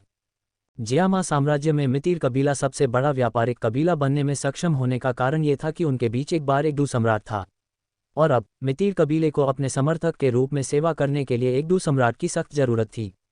जियाओ यान धीरे से ऊंचे मंच से नीचे उतरा और जुनेर के पास चला गया। आमतौर पर हर योग्य कबीले के सदस्य को अपनी ताकत का परीक्षण करने के लिए एक मैच में भाग लेना आवश्यक था। हालांकि उसके साधना स्तर के साथ उससे लड़ना गाली गलौज के अलावा और कुछ नहीं होगा। जियाओ यू का दुखद अनुभव अभी भी उनके दिमाग में था। जियाओ निंग ने अपनी बहन जियाओ यू को अपनी मुट्ठियां कसते हुए देखा और फुसफुसाया, बड़ी बहन, न केवल छोटे कबीले के नेता का साधना स्तर उच्च है, बल्कि उसकी डू तकनीक भी बहुत मजबूत है। बेहतर होगा कि तुम उसे पहले की तरह भड़काओ नहीं। अगर तुमने वास्तव में छोटे कबीले के नेता को परेशान किया तो दादाजी भी तुम्हारी ओर से बोलने में सक्षम नहीं हो सकते। जियाओ यू वास्तविकता में वापस आ गई। वह समझ नहीं पा रही थी कि जियाओ यान डू क्यूई की साधना और डू तकनीक का अभ्यास करने दोनों के लिए समय कैसे दे सकता है। क्या उसके पास अपने दिन में 25 घंटे थे? जियाओ यान ने अपने सामने की सुंदरता को देखा और एक भौं उठाकर कहा, जुनेर की साधना में बहुत सुधार हुआ है। जुनेर ने अपनी जीभ बाहर निकाली। उसकी हल्की हंसी चांदी की घंटी की तरह झंझना रही थी। मैंने शुरू में सोचा था कि मैं इस साल जियाओ यांगेगे से ज़्यादा मजबूत हो सकती हूँ, लेकिन मुझे उम्मीद नहीं थी कि जियाओ यांगेगे सबको इतना बड़ा सरप्राइज़ देगी। जुनेर ने हमेशा अपनी साधना की गति को दबाया था और जानबूझकर जियाओ यान से थोड़ा पीछे रहती थी। इस साल जब वह भी वयस्क हो गई तो उसके भीतर की शक्ति ने उसकी साधना को काफ़ी बढ़ाने में मदद की। इसलिए वह 5 सितारा डू प्रैक्टिशनर चरण में पहुंच गई। वह सोच रही थी कि जियाओ यान को बिना बुरा महसूस कराए ये कैसे समझाए। उसे उम्मीद नहीं थी कि जियाओ यान भी 1 साल में 3 सितारे ऊपर चढ़ जाएगा। ये देखकर वह वाकई हैरान रह गई। जुनेर ने अनुमान लगाया कि उसे बाहर कोई अवसर मिल गया होगा। जियाओ यांगेगे डू प्रैक्टिशनर बनने के बाद क्यूई विधियों का महत्व बढ़ जाएगा। मैंने देखा है कि आपके डू क्यूई का रंग मुश्किल से उच्च स्तरीय हुआन क्लास तक पहुंच पाया है। मेरे पास यहाँ एक अग्नि गुण उच्च जुबान क्यूई विधि है जो आपके लिए बहुत उपयुक्त होगी, जुनेर ने कहा, और उसने सावधानी से एक क्यूई विधि निकाली और उसे सौंप दिया। हालांकि जियाओ कबीले ने हरिकेन चैंट नामक एक उच्च जुबान क्लास क्यूई विधि की नीलामी की थी, लेकिन यह वायु गुण की थी और जियाओ यान की जन्मजात अग्नि विशेषता के लिए उपयुक्त नहीं थी। जियाओ कबीले के भीतर उच्चतम श्रेणी की अग्नि गुण क्यूई विधि उच्च स्तरीय हुआन क्लास में थी, इसलिए जुनएर ने गलती से सोचा कि जियाओ यान जियाओ कबीले से क्यूई विधि की खेती कर रहा है। जियाओ यान का दिल गर्म हो गया क्योंकि उसने जुनएर के गाल को चुटकी से दबाया और हंसते हुए कहा, ओह माय, ऐसा लगता है कि मैं अमीर मिस जुनएर द्वारा समर्थित होने जा रहा हूं और एक रखेल बन जाऊंगा। ऐसी कोई बात नहीं है। जमींदार के परिवार के पास भी खाने के लिए कुछ नहीं है, जियाओ यानगेगे जैसी महान प्रतिभा को रखने की तो बात ही छोड़िए। हाँ हाँ हाँ, जुनैर को चिंता करने की ज़रूरत नहीं है। मैंने कुछ अच्छा हासिल किया है। मुझे अभी तक क्यूई विधियों को बदलने का मौका नहीं मिला है। आखिरकार जियाओ कबीले के भीतर हंसी मजाक और खुशी के बीच वयस्कता समारोह समाप्त हो गया। एक बार फिर जियाओ यान का नाम एक प्रतिभाशाली व्यक्ति के रूप में पूरे वुटेन शहर में गूंज उठा, यहाँ तक कि शाही राजधानी में नालन हवेली तक भी पहुँच गया। इस समय जियाओ कबीले को इस बात का अंदाज़ा नहीं था कि उनके खिलाफ एक साजिश पहले ही शुरू हो चुकी थी। चुपचाप पिताजी, यह मास्टर लियू शी हैं, प्रथम श्रेणी के कीमियागर। चमकीले प्रकाश वाले हॉल में जिया ली एओ ने अपने बगल में खड़े एक युवा कीमियागर का परिचय कराया। हॉल में बहुत से लोग भरे हुए थे जो न केवल जियाली कबीले के उच्च पदस्थ सदस्यों की पोशाक में थे, बल्कि एओबा कबीले की पोशाक में भी थे। जियोयान की वजह से जियाली कबीले और एओबा कबीले ने शक्तिशाली जियो कबीले द्वारा खुद को जब्त किए जाने से बचाने के लिए हितों का एक गठबंधन बनाया था। लियू शी के आगमन पर दोनों कबीले के प्रमुख जिया ली बी और एओबापा जल्दी से उनका अभिवादन करने के लिए खड़े हो गए। मास्टर लियू शी वास्तव में असाधारण प्रतिभा के व्यक्ति हैं। हे मास्टर लियू शी की तुलना में एकमात्र जियोयान क्या है? लियू शी ने अपना पंखा खोला और धीरे से कहा, केवल डूक्यूई की खेती करना कुछ और नहीं है क्रूर लोगों का काम। केवल वे ही सब कुछ नियंत्रित कर सकते हैं जो कीमिया की कला में निपुण हैं। पावर स्टोन्स, टिप्पणियां और समीक्षाएं छोड़ने वाले सभी लोगों का धन्यवाद। ये परिचयात्मक आंक मूल कहानी के विकास के समानांतर है, इसलिए गति कुछ लोगों को थोड़ी धीमी लग सकती है। मैं और भी रोमांचक भागों में जाने के लिए इंतजार नहीं कर सकता, इसलिए चलो एक जीत जीत सौदा करते हैं। इन पहले 2 हफ्तों के लिए निश्चित अपडेट दर प्रति दिन 2 अध्याय होगी। हालांकि अगर हम प्रति दिन 100 पावर स्टोन्स के लक्ष्य तक पहुंचते हैं तो मैं प्रति दिन कुल 3 अपडेट के लिए एक अतिरिक्त अध्याय जोड़ूंगा। चलो इसे एक साथ पूरा करते हैं। अध्याय 16, मेहनती नालन यानरान। जियामा साम्राज्य में सबसे शक्तिशाली संप्रदाय के रूप में मिस्टी क्लाउड संप्रदाय का मुख्यालय शाही राजधानी से सिर्फ 1 दर्जन मील की दूरी पर एक राजसी पहाड़ पर था। संप्रदाय के नाम के कारण इस पहाड़ को मिस्टी क्लाउड माउंटेन के नाम से भी जाना जाता था। मिस्टी क्लाउड माउंटेन के पैर से सिर्फ 2 मील की दूरी पर साम्राज्य ने राजधानी की रक्षा के नाम पर 50,000 घुड़सवारों की एक सेना तैनात की थी। हालांकि ये सभी के लिए स्पष्ट था कि यह राजधानी के नज़दीक मंडरा रहे इस भयंकर बाघ से बचाव के लिए साम्राज्य के शासकों द्वारा बरती गई सावधानी थी। क्लाउड मिस्ट संप्रदाय की वनस्पति रसीली और समृद्ध थी, जिसमें प्रचुर मात्रा में पौधे थे जिन्होंने जंगल बनाए थे। चारों ओर देखने पर कोई लुढ़कते हुए पहाड़ देख सकता था और यहाँ तक कि दूर से झरनों की आवाज़ भी सुन सकता था। वातावरण हरियाली से भरा हुआ था, जो बेहद जोरदार जीवन शक्ति का संचार कर रहा था। चांद सफ़ेद लबादा पहने एक महिला ने आंखें बंद करके साधना करते हुए जटिल हाथ की मुहरें बनाईं। प्रत्येक सांस अंदर और बाहर लेने के साथ एक आदर्श चक्र बन गया।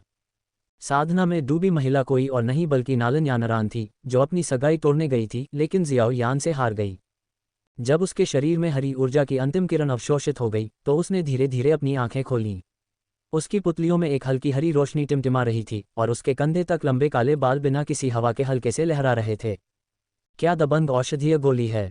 वास्तव में इसे पूरी तरह से अवशोषित होने में पूरा 1 महीना लग गया। नालन यानरान चट्टान के किनारे खड़ी थी, पहाड़ की हवा सीधे उस पर बह रही थी, जिससे उसका चांद सफ़ेद लबादा उसके उत्तम और नाजुक शरीर से कसकर चिपक गया था। ये कहना ही होगा कि उसकी सुंदरता और शरीर वास्तव में सुंदर शब्द के योग्य थे। वरिष्ठ बहन नालन, एल्डर नालन सू मिस्टी क्लाउड संप्रदाय में आ चुके हैं। उन्होंने आपकी उपस्थिति का अनुरोध किया है, उनकी सेवा करने के लिए समर्पित एक नौकरानी ने धीरे से कहा। नालन यानरान ने अपनी तलवार खींची और एक पल में उसकी डुक्यूई उसके चारों ओर घूम गई क्योंकि वह बहुत परिश्रम के साथ अपनी डू तकनीक का अभ्यास करने लगी। मैं उसे नहीं देखूंगी। 1 साल बीत चुका था और नालन यानरान को पता था कि डू तकनीक में दक्षता की कमी के कारण वह युद्ध में हार गई थी। इसलिए पिछले 1 साल के दौरान उसने अपनी डू तकनीक को विकसित करने के लिए बेताब काम किया था, यहाँ तक कि प्रशिक्षण के लिए खतरनाक मैजिक बीस्ट माउंटेन रेंज में अकेले ही गई थी, ये सब खूनी युद्धों के माध्यम से अपनी डू तकनीक को बढ़ाने की उम्मीद में। नालन यानरान के इनकार ने नौकरानी को निराश कर दिया, लेकिन उसने अपने फैसले का खंडन करने की हिम्मत नहीं की और केवल अपने शब्दों को व्यक्त कर सकी। मिस्टी क्लाउड संप्रदाय के एक हॉल में नालन सू का चेहरा लाल हो गया जब उसने सुना कि उसकी बेटी ने उससे मिलने से इनकार कर दिया है। उसने अपनी हथेली मेज पर पटक दी और गुस्से से कहा, ये लड़की और भी ज्यादा विद्रोही होती जा रही है। उसने उम्मीद नहीं की थी कि जब वह साम्राज्य के पश्चिमी भाग में तैनात सैनिकों का नेतृत्व कर रहा था तो उसकी यह बिगड़ेल बेटी चुपके से उस विवाह व्यवस्था को रद्द करने की हिम्मत करेगी जिसे पुराने नेता ने व्यक्तिगत रूप से तय किया था। वास्तव में वह नालन सू वह था जो दोनों पक्षों के बीच विवाह व्यवस्था के बारे में सबसे अधिक चिंतित था। उसे जियाओयान की प्रतिभा से बहुत उम्मीदें थीं और उसने शादी के बाद नालन कबीले के संसाधनों से उसे पूरी तरह से विकसित करने की योजना भी बनाई थी। नालन यानरान, जो मिस्टी क्लाउड संप्रदाय में शामिल हो गया था और यून के अधीन प्रशिक्षित हुआ था, उसका डू सम्राट बनना लगभग तय था। अगर जियाओयान भी डू सम्राट क्षेत्र में पहुंच जाता तो नलन कबीले को मिस्टी क्लाउड संप्रदाय के समर्थन के अलावा 2 डू सम्राटों का समर्थन भी मिल जाता। ऐसे में वह नलन सू जियामा साम्राज्य को एक नए युग में ले जाने का साहस करता। तब से जियामा साम्राज्य का नाम बदलकर नलन साम्राज्य कर दिया जाएगा। हालांकि जब वह वापस लौटा और उसने सुना कि जियाओयान ने एक ही चाल में उसकी बेटी को हरा दिया है और हाल ही में हुए वयस्कता समारोह में 6 सितारा डू प्रैक्टिशनर के रूप में उसकी भयानक साधना का खुलासा हुआ है, तो नलनसू इतना क्रोधित हो गया कि उसे लगभग ब्रेन हेमरेज हो गया। जियाओयान की प्रतिभा उसकी अपनी बेटी से काफ़ी हद तक आगे निकल गई। वह संभवतः भविष्य में केवल 1 या 2 सितारों वाले कम सितारा डू सम्राट से आगे निकल सकता था और एक मौका था कि वह एक मध्यवर्ती सितारा या यहाँ तक कि उच्च सितारा डू सम्राट भी बन सकता था। अगर वह वास्तव में एक उच्च सितारा डू सम्राट बन गया तो नलनसू को 3 साम्राज्यों को एकीकृत करने और पूरे उत्तर पश्चिमी क्षेत्र को एकीकृत करने का आत्मविश्वास भी था। इस लड़की की दुस्साहस दिन प्रतिदिन बढ़ती जा रही है। वह अपने पिता को भी नहीं देखना चाहती, क्या यही है? नलनसू की दाढ़ी गुस्से से भर गई और वह सीधे साधना के मैदान की ओर बढ़ गया। बड़े नलन, वह संप्रदाय का साधना क्षेत्र है, आप वहां नहीं जा सकते। लेकिन एक साधारण नौकरानी जियामा साम्राज्य के ग्रैंड जनरल नलनसू को कैसे रोक सकती थी? हालांकि नलन यानरान की आध्यात्मिक शक्ति जियाओयान जितनी मजबूत नहीं थी, उसने एक वायु विशेषता क्यूई विधि की साधना की जिसने उसे हवा की हरकतों के प्रति बेहद संवेदनशील बना दिया और उसे धारणा की एक मजबूत भावना दी। उसने अपने पिता के उग्र दृष्टिकोण को साधना पर्वत की चोटी की ओर महसूस किया। हालांकि उसने उसे अनदेखा करना जारी रखा और अपना ध्यान डू तकनीक की साधना पर केंद्रित किया जो यूं ने उसे सिखाई थी। नालन यानरान, क्या तुम अब भी मुझे अपना पिता मानते हो? नालन सू गुस्से से भर गया जब उसने देखा कि उसकी बेटी अपनी साधना जारी रखे हुए है और उसे पूरी तरह से अनदेखा कर रही है। जैसे ही वह उससे भिड़ने के लिए तैयार हुआ, एक अधेड़ उम्र का आदमी प्रकट हुआ और उसके रास्ते में खड़ा हो गया। जब उसने नवागंतुक को पहचाना तो क्रोधित नालन सू भी शांत हो गया और उसका अभिवादन किया। मास्टर बूहे, बहुत समय हो गया है। अधेड़ उम्र का वह आदमी कोई और नहीं बल्कि जियामा साम्राज्य का नंबर 1 कीमियागर था, जो पिलकिंग बूहे के नाम से जाना जाने वाला 6 स्तरीय कीमियागर था। न केवल नालन सू बल्कि जियामा साम्राज्य का सम्राट भी गूहे के साथ अत्यंत सम्मान से पेश आता था। उसके जैसा 6 स्तरीय कीमियागर डू सम्राटों द्वारा इस्तेमाल की जाने वाली औषधीय गोलियों को परिष्कृत कर सकता था। इसका मतलब था कि गूहे के पास कुलीन डू सम्राटों को आदेश देने की शक्ति थी। गूहे ने एक आमंत्रणपूर्ण इशारा किया और कहा, जनरल नालन, कृपया इस तरफ आएं। यानरान अपनी साधना के बीच में है और उसे परेशान करना उचित नहीं है। नालन सू ने सिर हिलाया। चूंकि गूहे प्रकट हो चुका था इसलिए वह नालन सू कुछ नहीं कर सकता था। पत्थर की मेज पर गूहे ने चाय का एक बर्तन बनाया और नालन सू को पेश किया। सीधे मुद्दे पर आते हुए उसने कहा, जनरल नालन, मुझे लगता है कि आपकी यात्रा यानरान के 1 साल पहले अपनी सगाई को रद्द करने के एक तरफा फैसले के बारे में है न? रद्दीकरण के बारे में बात करते हुए नालन सू ने चाय की एक गहरी चुस्की ली और कहा, ये लड़की अभी भी छोटी है। उसे समझ में नहीं आता कि इस तरह की कार्रवाई नालन कबीले की प्रतिष्ठा को कितना नुकसान पहुंचाएगी। सौभाग्य से यह मामला लीक नहीं हुआ है, अन्यथा हमारे नालन कबीले की राजधानी में कोई इज्जत नहीं बचती। सगाई स्थापित करने का प्रारंभिक उद्देश्य एक जीवन बचाने के लिए जियाओयान के दादा के प्रति कृतज्ञता का ऋण चुकाना था। विवाह गठबंधन का सबसे अच्छा तरीका था और नालन और जियाओ के बीच सगाई का उद्देश्य जियाओ कबीले की रक्षा के लिए सगाई का उपयोग करके ऋण चुकाना था, जो अपने कबीले के मुखिया को खोने के बाद ताकत में महत्वपूर्ण गिरावट का सामना कर रहा था। सगाई को रद्द करने के नतीजे बहुत महत्वपूर्ण होंगे, और सबसे महत्वपूर्ण बात, नालन सू इस प्रतिभाशाली दामाद को चाहता था। गूहे कौन था? उसने तुरंत नालन सू के गुस्से का कारण समझ लिया। चाय की चुस्की लेने के बाद उसने कहा, मैंने जियाओयान नाम के उस युवक के बारे में भी सुना है। कुछ दिनों पहले उसके वयस्क होने के समारोह में पता चला कि वह 6 सितारा डू प्रैक्टिशनर है। 1 साल में 3 सितारों तक पहुंचने के बाद उसकी प्रतिभा वास्तव में यानरान से कम नहीं है। नालन सू का चेहरा करेले की तरह खट्टा हो गया, लेकिन गूहे का स्वर बदल गया जब वह नलन यानरान की ओर देखने लगा, जो लगन से साधना कर रहा था। साधना केवल प्रतिभा पर निर्भर नहीं करती। चाहे किसी की प्रतिभा कितनी भी ऊंची क्यों न हो, एक शक्तिशाली क्यूई विधि, एक गुरु के मार्गदर्शन और औषधीय गोलियों की सहायता के बिना यह उससे अधिक कुछ नहीं है। यहाँ तक कि सबसे कुशल गृहिणी भी चावल के बिना खाना नहीं बना सकती। तारांकन TLN, कोई भी व्यक्ति आवश्यक साधनों के बिना कुछ भी हासिल नहीं कर सकता। हालांकि एक वर्ष में 3 सितारों की उन्नति वास्तव में तेज है, फिर भी यानरान की तुलना में कुछ अंतर है। नलन सू ने गूहे के शब्दों में छिपे अर्थ को समझा और तुरंत कुछ महसूस किया। एक 9th सितारा डू प्रैक्टिशनर। गूहे ने स्वीकृति में सिर हिलाया और कहा, यानरान इस साल बहुत मेहनत कर रही है। मैंने जो 4थी श्रेणी की औषधीय गोली दी है, पवन क्षरण गोली, वह पवन गुंडू क्यूई की साधना को गति दे सकती है। हालांकि ये लगातार व्यक्ति को पवन ब्लेड की पीड़ा के अधीन करती है। फिर भी यानरान ने एक भी शिकायत नहीं की है। इसके अलावा आधे साल पहले संप्रदाय की नेता युन युन ने यानरान को अपना प्रत्यक्ष शिष्य बनाया और उससे संप्रदाय की D क्लास क्यूई विधि, मिस्टी क्लाउड हेवन स्विलिंग तकनीक सिखाए। 1 साल पहले की वह असफलता यानरान के लिए बुरी बात नहीं थी। अपने अहंकार को त्यागने के बाद वह पूरी तरह से अपनी साधना के लिए समर्पित हो गई है। एक बार जब युन युन आवश्यक सामग्री जुटा लेगी तो मैं यानरान के लिए कुछ 5वीं श्रेणी की औषधीय गोलियां परिष्कृत कर पाऊंगी। 2 साल बाद यानरान की साधना का स्तर निस्संदेह सभी की अपेक्षाओं से अधिक होगा। बिना गुरु के मार्गदर्शन के, बिना औषधीय गोलियों की सहायता के, वह जियोयान यानरान से आगे निकलने के लिए किस पर भरोसा कर सकता है। अध्याय 17, खुद पर भरोसा। गूहे के कथन ने नालन सू के दिल को झकझोर दिया। उसे अचानक समझ में आ गया कि प्रतिभा बस प्रतिभा ही होती है। इतिहास में कई प्रतिभाशाली व्यक्ति हुए हैं, लेकिन जियामा साम्राज्य में केवल कुछ ही लोग कभी डू सम्राट बने थे। वास्तव में, जैसा कि गूहे ने कहा, साधना में जितना आगे बढ़ा उतने ही अधिक संसाधनों की आवश्यकता पड़ी और प्रतिभा उतनी ही कम महत्वपूर्ण होती गई। उसकी सहायता करने के लिए कोई संसाधन न होने पर जियाओयान संभवतः उसकी बेटी से आगे कैसे निकल सकता था। अगर उसकी यह बेटी वास्तव में जियाओयान को हरा सकती है, तो उसे अपना पति चुनने की अनुमति देने से उसे कोई और भी मजबूत व्यक्ति मिल सकता है। आखिरकार, मजबूत लोग हमेशा एक दूसरे के प्रति आकर्षित होते हैं। मैं अपने संदेहों को दूर करने के लिए मास्टर गूहे को धन्यवाद देना चाहता हूँ। अगर मास्टर गूहे को कोई आपत्ति न हो, तो मुझे नालन हवेली में आपको अपने अतिथि के रूप में पाकर सम्मानित महसूस होगा। मैं, नालन सू, ये सुनिश्चित करूंगा कि आपका गर्मजोशी से स्वागत किया जाए। नालन सू ने अपनी मुट्ठी बांधी और कहा। गूहे ने अपना हाथ हिलाया, कोई ज़रूरत नहीं, मैं जल्द ही एक शक्तिशाली व्यक्ति के साथ एक वस्तु का आदान प्रदान करने की योजना बना रहा हूं और औषधीय गोलियों का एक बैच तैयार करने में व्यस्त हो जाऊंगा। मेरे पास वास्तव में कोई खाली समय नहीं होगा। नालन सू ने जल्दबाजी में कहा, क्या हमारा नालन कबीला मदद करने के लिए कुछ कर सकता है? गूहे ने मुस्कुराते हुए अपना सिर हिलाया, मुझे नहीं लगता कि यह ज़रूरी है। वह व्यक्ति एक डू सम्राट है। डू सम्राट संभवतः पूरे जियामा साम्राज्य में केवल पिलकिंग गूहे के पास ही डू सम्राट के साथ व्यापार करने की पूंजी थी।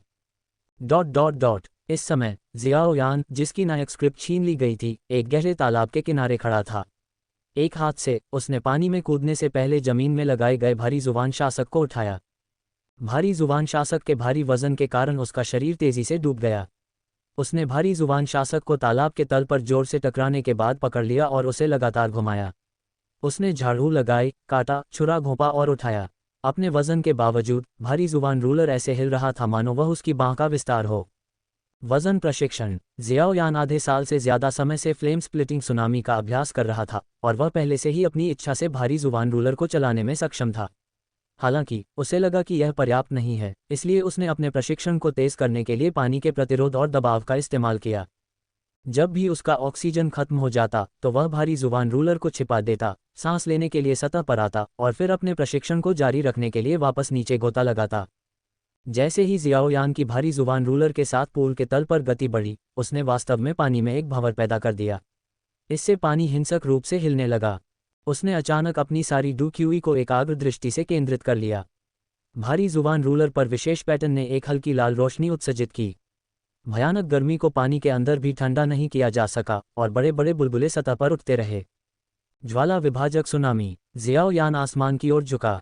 10 मीटर गहरे पूल से तीव्र गर्मी की लहर सीधे आसमान में उठी। भयानक गर्मी लगातार लहरों को खा रही थी। एक जोरदार धमाके के साथ, जैसे कि कोई टारपीडो फट गया हो, एक फुटबॉल मैदान से बड़ा पूल एक पल में फट गया।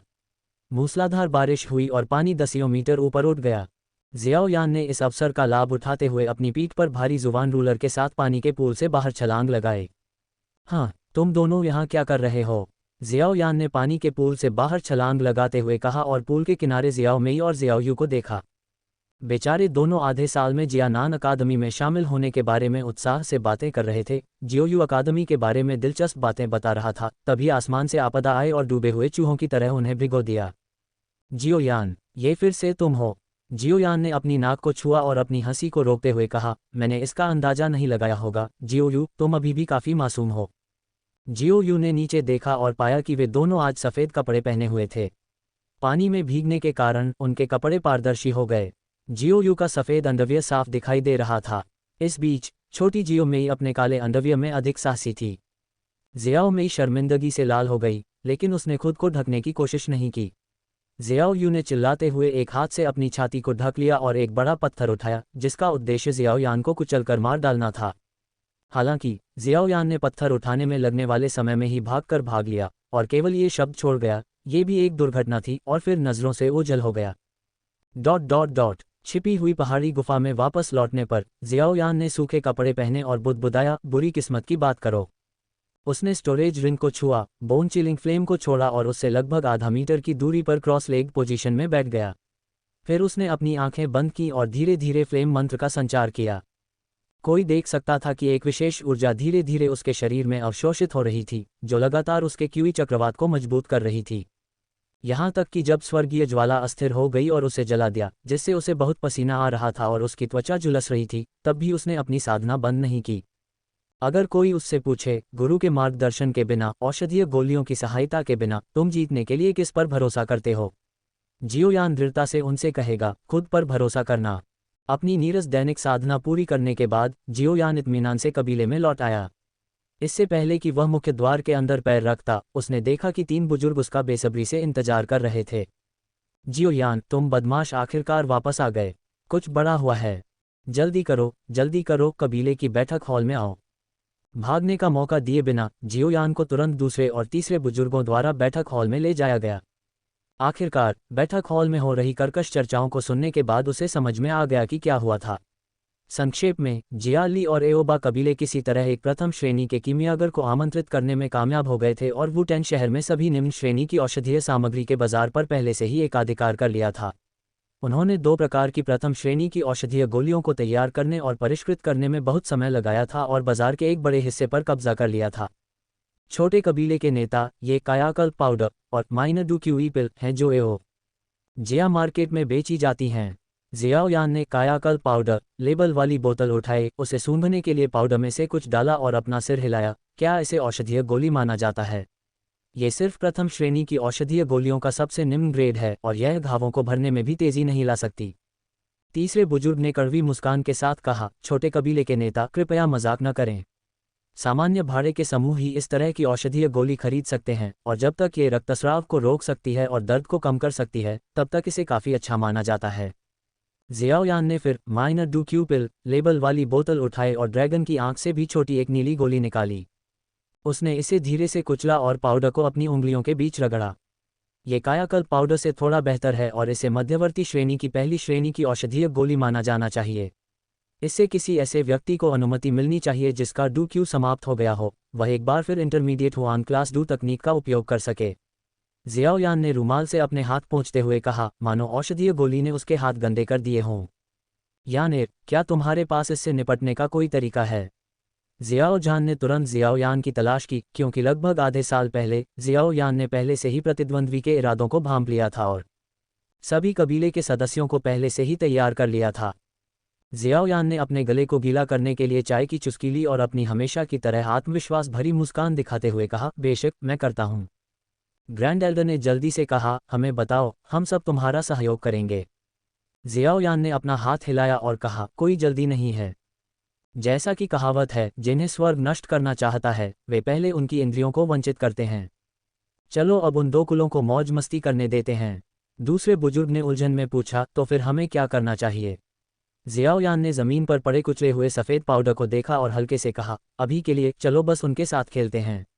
अब उनकी औषधीय गोली योजना को हल करने से उन्हें ज़्यादा से ज़्यादा कुछ पैसे का नुकसान होगा, इतना नहीं कि कोई गंभीर नुकसान हो।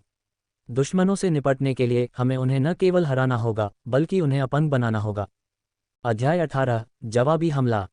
छोटे कबीले के नेता जियाओयान के निर्देशन में पूरे जियाओ कबीले ने ऐसा व्यवहार किया मानो वे अंधे हों और एओबा और जियाली कबीलों द्वारा पेश की गई 2 प्रकार की औषधीय गोलियों को अनदेखा कर दिया, जिसने उनके बाजार हिस्से का बहुत हिस्सा छीन लिया था। जियाओ कबीले के शिष्यों ने पहले की तरह अपनी दैनिक गतिविधियां जारी रखीं, नियमित खेती में लगे रहे, औषधीय जड़ी बूटियां इकट्ठा की और अपने कोर के लिए जादुई जानवरों का शिकार किया। ये स्थिति 2 महीने तक बनी रही, जिसके दौरान जियाओ कबीले के बाजार में व्यापार में भारी गिरावट आई। जो कभी एक चहल पहल वाला बाजार हुआ करता था, लोगों से भरा हुआ और ट्रैफिक से भरी सड़क की तरह व्यस्त, अब वहां केवल कुछ आम लोग ही रोजमर्रा की जरूरतों की चीजें खरीदने आते थे। औषधीय गोलियों के आकर्षण के कारण सभी साधक जियाओ कबीले के बाजार से एओजिया बाजार चले गए थे। औषधीय गोलियों के आकर्षण ने स्वाभाविक रूप से अधिक ग्राहकों को आकर्षित किया और अन्य दुकानों की बिक्री में वृद्धि की। परिणामस्वरूप एओजिया बाजार की दैनिक बिक्री जियाओ कबीले की तुलना में कई से 10 गुना अधिक थी। जियाओयान जी, कबीले का मुखिया तुम्हें ढूंढ रहा है। वह चाहता है कि तुम मीटिंग हॉल में आओ। जियाओ मेई ने जियाओयान को बाहर अपनी साधना से लौटते हुए देखा और उसके पास दौड़ी। जियाओयान ने मुस्कुराते हुए जवाब दिया, समझ गया, मैं अभी जा रहा हूँ। जियाओ मेई अपनी बड़ी बड़ी आंखें उसकी पीठ पर टिकाए हुए जियाओयान के पीछे चली गई। अचानक उत्सुक होकर उसने पूछा, भाई जियाओयान, जियानान अकादमी के लिए नामांकन 2 महीने में शुरू हो जाएगा। क्या तुम जियानान अकादमी की प्रवेश परीक्षा देने की योजना बना रहे हो? एक पल सोचने के बाद जियाओयान ने बिना पीछे मुड़े जवाब दिया, मुझे अभी तक पता नहीं है। जब समय आएगा तो मैं तुम्हें बता दूंगा। जियाओयान और जियाओ मेई सीधे मीटिंग हॉल में चले गए। जैसा कि जियाओयान ने उम्मीद की थी, न केवल जियाओ जान मौजूद था बल्कि 3 बुजुर्ग भी वहां थे। हालांकि तीनों बुजुर्ग गर्म तवे पर चींटियों की तरह इधर उधर घूम रहे थे और बहुत चिंतित दिख रहे थे। जियाओयान के आगमन को देखकर सबसे चिंतित तीसरे बुजुर्ग ने जल्दी से उसे एक तरफ खींच लिया और पूछा, जियाओयान, 2 महीने हो गए हैं। हमें और कितना इंतजार करना होगा? अरे, मैं अब और नहीं सह सकता। इन 2 महीनों में हमारे कबीले के मुनाफे में कम से कम 60% की गिरावट आई है। अगर यह जारी रहा तो जियाओ कबीले के सभी उद्योग दिवालिया हो जाएंगे। हमारे बाजार की आधी दुकानें पहले ही बंद हो चुकी हैं और अपनी तरफ चली गई हैं। अगर यह चलता रहा तो हमें अपने बाजार में जगह किराए पर देने की भी ज़रूरत नहीं पड़ेगी, हम इसे बंद ही कर सकते हैं। दूसरे बुजुर्ग का चेहरा गुस्से से भरा हुआ था क्योंकि उसने गुस्से में कहा, हम वास्तव में इसे और नहीं टाल सकते। बड़े बुजुर्ग ने गहरी सांस ली। भले ही मिटेर ऑक्शन हाउस के मास्टर गुनी ने हमारे कबीले के लिए दवा की सैकड़ों बोतलें परिष्कृत की हैं, लेकिन ग्राहकों को आकर्षित करने के लिए मात्रा बहुत कम है। बाजार में बचे हुए दुकानदार पहले से ही घबराए हुए हैं। जियाओ जान की अभिव्यक्ति भी उतनी ही गंभीर थी। हालांकि उसने हमेशा अपने बेटे पर भरोसा किया था। 2 महीने बीत चुके थे। जियाली और एओबा कबीले अधिक से अधिक लाभ कमा रहे थे। 2 प्रकार की औषधीय गोलियां अधिक से अधिक कीमतों पर बेची जा रही थीं, फिर भी वे जितनी महंगी होती गईं उतने ही अधिक लोग उन्हें खरीदते गए। वे हर दिन बिक गईं। यानेर, हमें और कितना इंतजार करना होगा? मुझे डर है कि कबीला ज़्यादा समय तक टिक नहीं पाएगा। जियाओयान धीरे से बैठ गया और अपने बाएं हाथ से अपनी दाहिनी तर्जनी पर भंडारण की अंगूठी घुमाई। कुछ देर सोचने के बाद उसने कहा, समय किसी व्यक्ति के दिल को प्रकट कर देता है, जैसे दूरी घोड़े की ताकत का परीक्षण करती है। जियाओ मेई, बाजार जाओ और उन सभी स्टॉल मालिकों की सूची बनाओ जो पिछले 2 महीनों में हमारे जियाओ कबीले के बाजार से एओजिया बाजार में चले गए हैं। इन व्यक्तियों और उनके प्रत्यक्ष रिश्तेदारों को भविष्य में हमारे जियाओ कबीले बाजार में दुकान की जगह पट्टे पर लेने के लिए किराए में 50% की वृद्धि का भुगतान करना होगा और उन्हें केवल अल्पकालिक पट्टे की पेशकश की जाएगी। आज से हमारे बाजार में बची हुई सभी दुकानों का किराया आधा कर दिया जाएगा। जियाओ मेई एक तरफ खड़ी एक पल के लिए स्तब्ध रह गई, फिर जल्दी से सिर हिलाया और कहा, समझ गया जियाओयान जी। जियाओयान ने तीनों बुजुर्गों की ओर रुख किया और औषधीय सामग्री की एक सूची निकाली। बुजुर्गों, मेरा आप तीनों से एक अनुरोध है कि कल सुबह सबसे पहले शहर के पश्चिमी, दक्षिणी और उत्तरी हिस्सों में जाएं और यहां सूचीबद्ध सभी निम्न श्रेणी की औषधीय जड़ी बूटियां बाजार मूल्य से 20% अधिक कीमत पर खरीदें। इसके अतिरिक्त नागरिक चारागाह समूहों द्वारा एकत्रित जड़ी बूटियों के लिए उच्च मूल्य वाला खरीद आदेश जारी करें। तीनों बुजुर्गों ने औषधीय सामग्री की सूची पर नजर डाली। उनमें से किसी ने भी जियाओयान के फैसले पर सवाल नहीं उठाया क्योंकि उन्होंने सूची की नकल की। पिताजी, कृपया कल मितेर नीलामी घर जाएं और बहन या फेई से चर्चा करें। हम जियाओ कबीले निम्न श्रेणी की औषधीय सामग्री खरीदना चाहते हैं। हम उनके पास जितनी भी है उतनी लेंगे और हम बाजार मूल्य से 20% अधिक भुगतान करने को तैयार हैं, जियाओ यान ने धीरे से कहा। जियाओ जान ने उलझन में भौहें सिकोड़ते हुए कहा, यानेर, क्या आप कीमिया के लिए कच्चे माल पर एकाधिकार करने की योजना बना रहे हैं ताकि उन्हें गोलियां परिष्कृत करने से रोका जा सके? लेकिन आप उनके प्रथम श्रेणी के कीमियागर की गोली बनाने की विधि कैसे जानते हैं? जियाओ यान ने मुस्कुराते हुए कहा, ये कुछ निम्न श्रेणी की औषधीय सामग्री ही है जिनकी कीमतें पिछले 2 महीनों में आसमान छू रही हैं। वुटान सिटी में इतनी व्यापक कीमत वृद्धि का एकमात्र कारण बड़े पैमाने पर खरीद है, और इन निम्न श्रेणी की सामग्रियों की इतनी ज़रूरत सिर्फ उन लोगों को होगी जिन्हें उस प्रथम श्रेणी के कीमियागर द्वारा परिष्कृत की गई गोलियां चाहिए। सभी को अचानक एहसास हुआ कि शायद ये सच हो सकता है। जियाओ जान ने निर्णायक रूप से अपना हाथ हिलाया और कहा, सभी यानेर के निर्देशानुसार करें, लेकिन विवेकपूर्ण रहना याद रखें। समझ गया, कबीले का मुखिया। अगली सुबह जियाओ कबीले के भीतर सब कुछ सामान्य दिखाई दिया, लेकिन सतह के नीचे अंतर्धाराएं पहले से ही चल रही थीं। तीनों बुजुर्ग और जियाओ जान जल्दी ही गायब हो गए थे। इस समय जियाओ कबीले के बाजार में पूरे मामले के पीछे के अपराधियों में से एक, प्रथम श्रेणी का कीमियागर लियूशी, काफी खुश था। उसके पास ही वह लड़की खड़ी थी जिसका पहली नज़र में ही उससे प्यार हो गया था। उसकी नज़रें लालच से भरी हुई थीं और वह जुनैर के शरीर पर घूम रही थी। एक जोरदार धमाके के साथ जियाओ निंग और दूसरे पक्ष के एक गार्ड ने एक दूसरे पर हथेली से वार किया। हाल ही में डू प्रैक्टिशनर क्षेत्र में पहुंचने के बाद जियाओ निंग ने खुद को डू तकनीक के मामले में नुकसान में पाया और उसे कई कदम पीछे धकेल दिया गया। तसिक, एकमात्र एक स्टार डू प्रैक्टिशनर आगे बढ़ने की हिम्मत कैसे कर सकता है? लियूशी द्वारा मजाक उड़ाए जाने पर जियाओ निंग का चेहरा गुस्से से लाल हो गया और उसने उसे उग्र आंखों से घूरा। हालांकि वह हाल ही में क्यूई गैदरिंग पिल प्राप्त करने पर अपनी दृढ़ प्रतिबद्धता को पूरा करने के बाद डू प्रैक्टिशनर क्षेत्र में घुसा था, फिर भी वह बहुत छोटा था और इन गार्डों का मुकाबला नहीं कर सकता था। दूसरी ओर जियाओ यू का चेहरा ठंडा था क्योंकि उसने गहरी आवाज में कहा, जियाओ निंग, वापस जाओ, तुम अभी भी बहुत कमजोर हो। जियाओ निंग अनिच्छा से भरे दिल से जियाओ यू के पास चली गई। जैसा कि जियाओ यू ने कहा था, वह अभी भी बहुत कमजोर था। डू प्रैक्टिशनर बनना साधना की दहलीज पर कदम रखना था। ये ध्यान देने योग्य था कि औषधीय अवयवों को शुद्ध करने के लिए एक प्रथम श्रेणी के कीमियागर को कम से कम एक डू प्रैक्टिशनर की ताकत की आवश्यकता होती है। रैंक एक जादुई जानवर भी एक डू प्रैक्टिशनर के बराबर था। इसका मूल रूप से मतलब था कि एक डू शिष्य को अभी तक आधिकारिक साधक नहीं माना जाता था और अभी भी सामान्य लोगों की श्रेणी में आता था। लियूशी की आंखें चमक उठीं जब वे जियाओ यू की कामुक लंबी और पतली टांगों पर टिकी रहीं। वह प्रशंसा करने से खुद को रोक नहीं सका। टस्क टस्क टस्क, वे टांगें। ऐसा लगता है कि आज मेरी किस्मत काफ़ी अच्छी है। मुझे आश्चर्य है कि क्या तुम दोनों मेरे साथ घूमने के लिए आना चाहोगे? अगर मैं खुश हूं तो शायद मैं तुम्हें एक औषधीय गोली से पुरस्कृत करूंगी। उसने जानबूझकर अपनी छाती पर प्रथम श्रेणी के कीमियागर का बैज प्रदर्शित किया। जियाओ यू और जियाओ निंग ने भौहें सिकोड़ीं।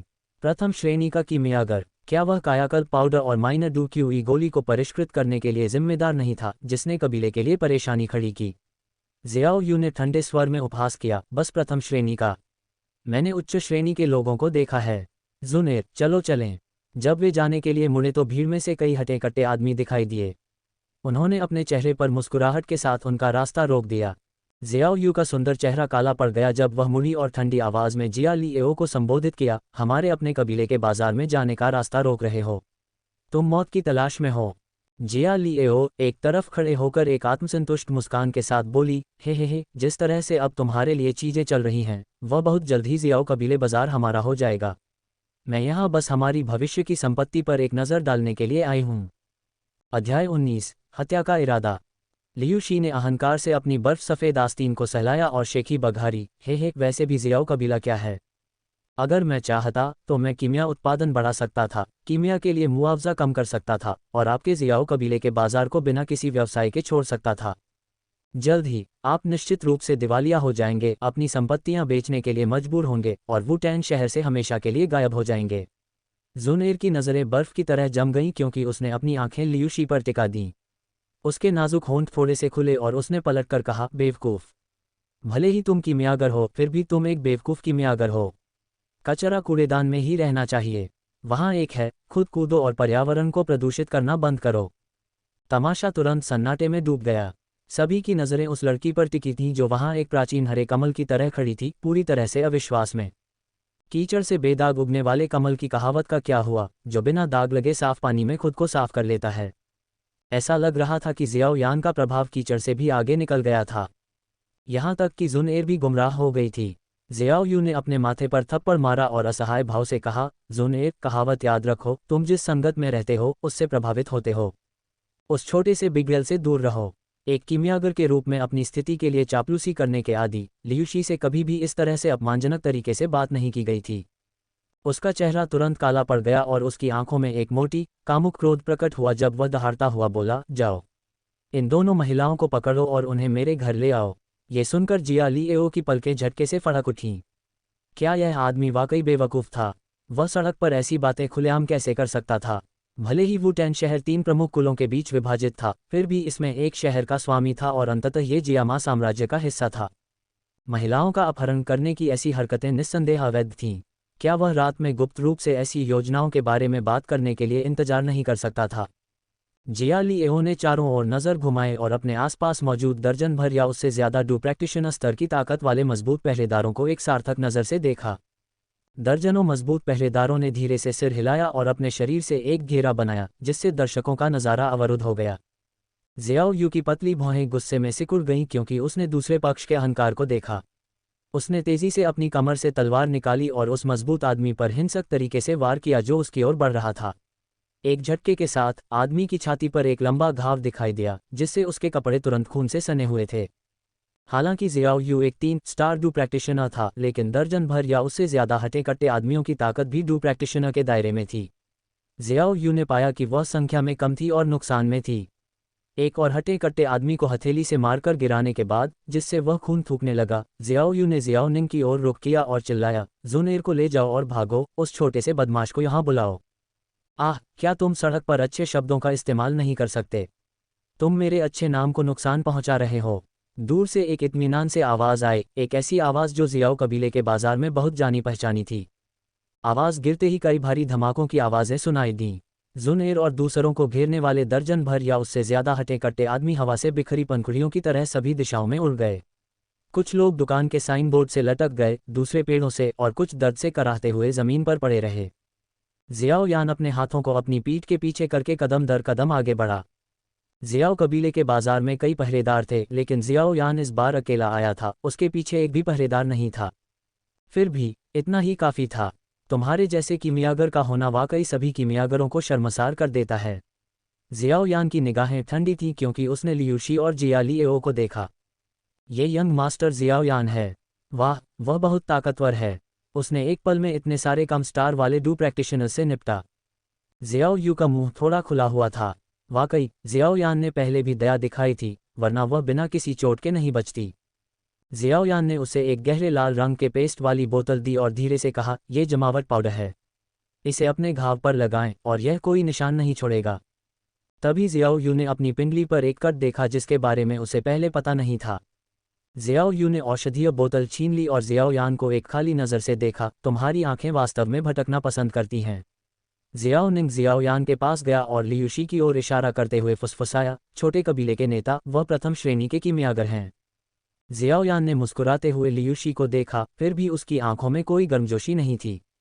तुम्हें अभी मार देने से बहुत सी मुसीबतें बच जाएंगी, और यहाँ तक कि शहर का राजा भी इस बारे में कुछ नहीं कहेगा। जिया लिएओ अचानक चौंक गया। इससे पहले जियाओ यान और जुनेर पर उनके इलाके में घात लगाकर हमला किया गया था, लेकिन जियाओ यान की ताकत ने उन्हें बिना किसी चोट के भागने दिया। अब जियाओ यान 6 स्टार स्टेज पर पहुंच गया था। क्या तुम में मुझे मारने की हिम्मत है? क्या तुम जानते हो कि मेरा मालिक कौन है? लियूशी की ताकत जिया लिएओ से भी कम थी, लेकिन उसका अहंकार किसी को भी यह सोचने पर मजबूर कर सकता था कि वह एक डू ग्रैंड मास्टर है। जियाओ यान ने मुश्किल से अपनी हंसी रोकी। मुझे परवाह नहीं है कि तुम्हारा मालिक कौन है। जब तक वह यहीं अभी नहीं आ जाता, मुझे डर है कि तुम उसे फिर कभी नहीं देख पाओगे।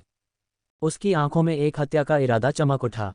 तभी जिया लिएओ को एहसास हुआ कि जियाओ यान गंभीर था। आहाओ, जिया लिएओ चिल्लाए और एक अधेड़ उम्र का आदमी लोहे की छड़ पकड़े हुए ऊपर से गिरकर जियाओ यान के सामने खड़ा हो गया। वह झांग हाओ है, एक स्टार डू मास्टर और इस साल जियाली कबीले की गार्ड टीम का नवनियुक्त उप कप्तान। युवा मास्टर जियाओ यान अभी भी बहुत छोटा है। उसे कुछ और साल दें और वह निश्चित रूप से डू मास्टर दायरे में पहुंच जाएगा। लियूशी ने व्यंग्य किया क्योंकि उसकी नज़र वासनापूर्ण तरीके से जुनेर पर टिकी हुई थी। उसने जियाओ यान को बुरी तरह घूरते हुए कहा, लड़के, मैं चाहता हूं कि तुम्हारा जियाओ कबीला उसे स्वेच्छा से मुझे सौंप दे। ऐसी कोई महिला नहीं है जिस पर मैंने अपनी नज़रें गड़ाई हों और जिसे मैं न पा सका हो। न केवल जियाओ यान बल्कि आमतौर पर शांत रहने वाली जुनेर भी इन शब्दों से भड़क उठी। उसकी आंखों का रंग सुनहरा हो गया और उसमें हत्या करने की मंशा का संकेत था। जियाओ यान ने अपनी गर्दन घुमाई और फिर अचानक तेजी से आगे की ओर झपटा। वास्तव में तुम्हें यहीं मर जाना चाहिए। क्या डू मास्टर होना वाकई इतना प्रभावशाली है? वूश! जियाओ यान ने हवा में ऊंची छलांग लगाई और अपनी सारी ताकत अपने दाहिने घुटने पर केंद्रित कर ली। ऑक्टेन ब्लास्ट का सबसे भयानक इस्तेमाल मुट्ठी से नहीं बल्कि घुटने से किया गया था। आखिरकार पैर की ताकत हाथ से कम 5 गुना थी। ऑक्टेन ब्लास्ट घुटने का वार। जियाओ यान को पहाड़ से उतरते हुए एक उग्र बाघ की तरह उस पर हमला करते हुए देखकर झांग हाओ को एक तीव्र हत्या का इरादा महसूस हुआ, जिसने उसे उस आतंक की याद दिला दी जो उसने तब महसूस किया था जब रैंक 2 जादुई जानवर ने उसका पीछा किया था। ये वही घटना थी जिसने उसे जियालाई कबीले में शामिल होने के लिए प्रेरित किया। धमाका! जियाओ यान का घुटना हवा में झांग हाओ की लोहे की छड़ से टकरा गया। अच्छी तरह से गढ़ी हुई ठोस लोहे की छड़ पूरी तरह मुड़ गई थी और छिपी हुई शक्ति की 8 परतें ज्वार की लहर की तरह झांग हाओ की छाती में जा घुसीं। छिपी हुई शक्ति की 8 परतों के मुक्त होने के साथ झांग हाओ खून थूक कर कटी हुई पतंग की तरह जमीन पर गिर पड़ा। उसका जीवन और मृत्यु अज्ञात थी।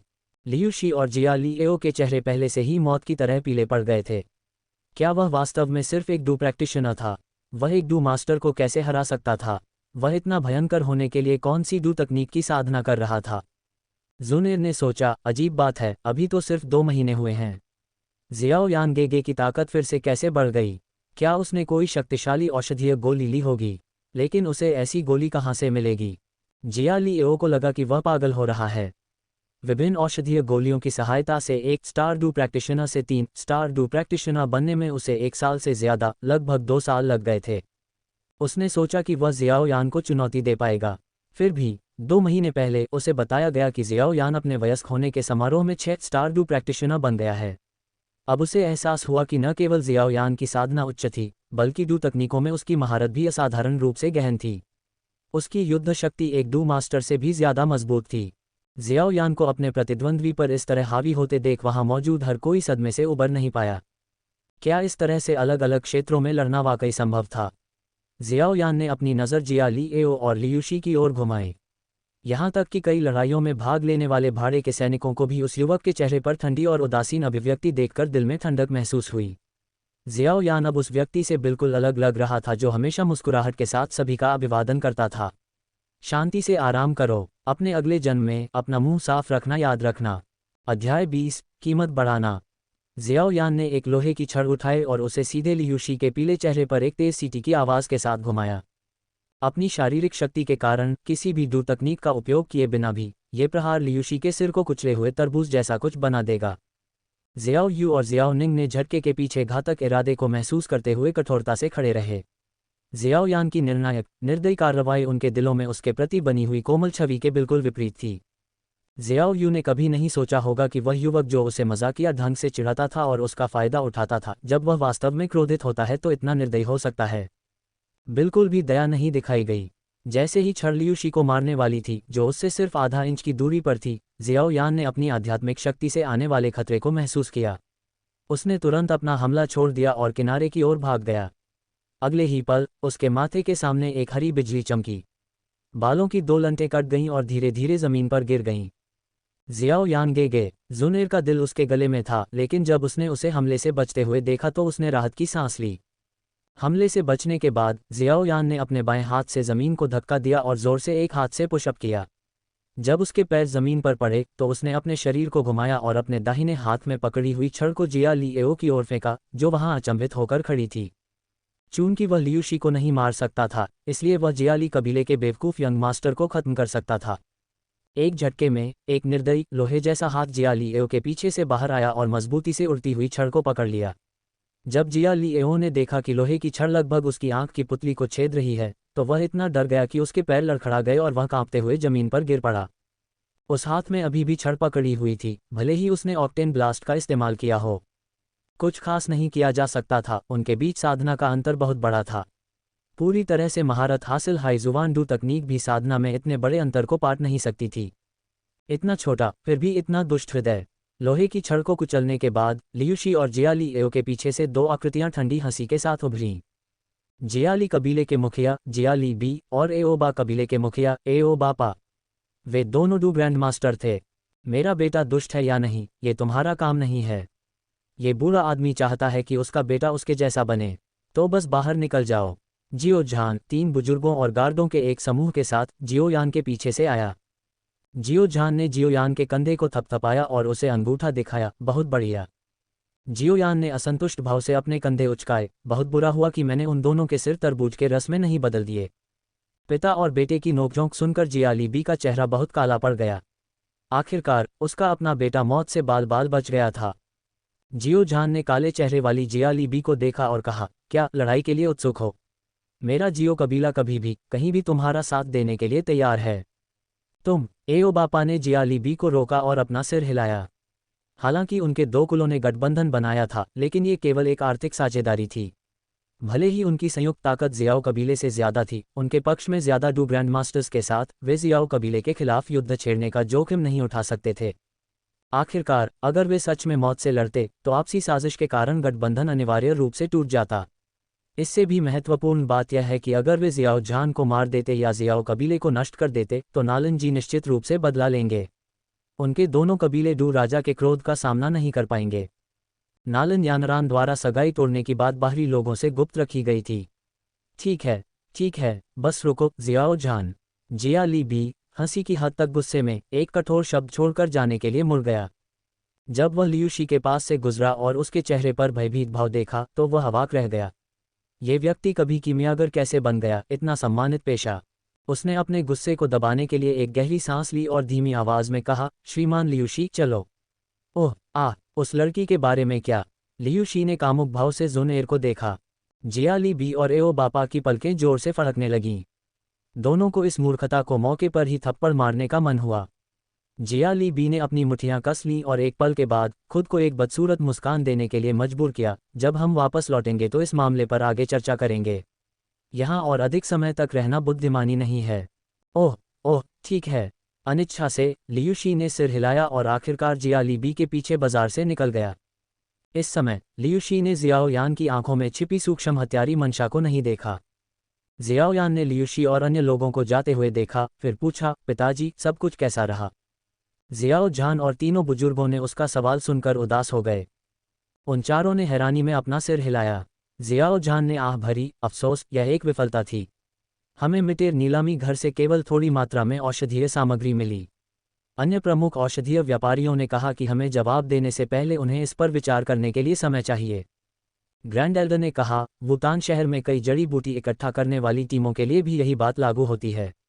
मुझे संदेह है कि एओबा और जियाली कबीले ने कुछ चालें चली होंगी।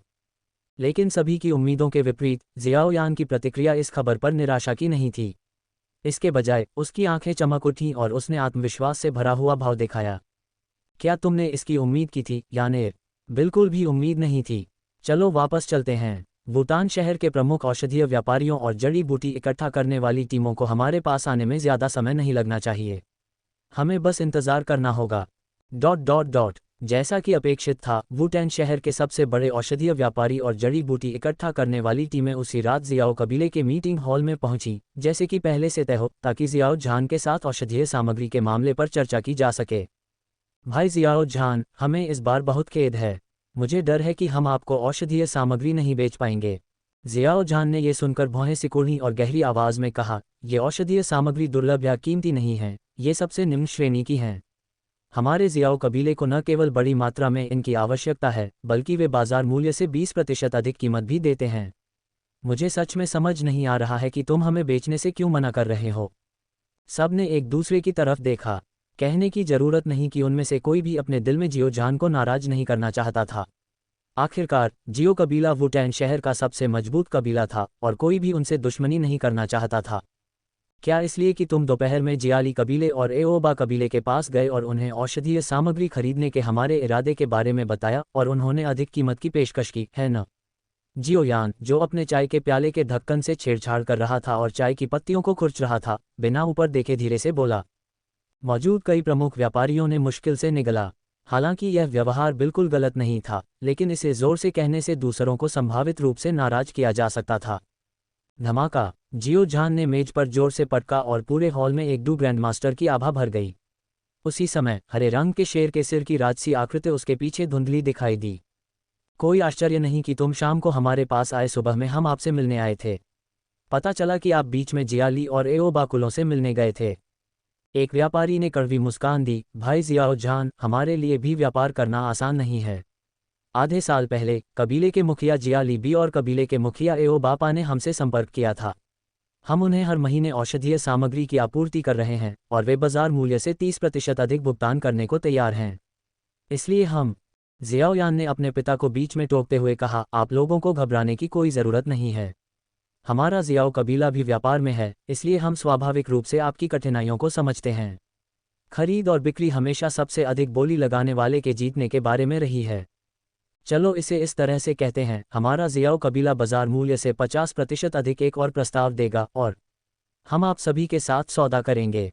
अगले 3 वर्षों के लिए, चाहे आपके पास इन 4 प्रकार की औषधीय सामग्री में से कितनी भी हो, हम उन सभी को ले लेंगे और हम आपको 10% अग्रिम जमा भी दे सकते हैं।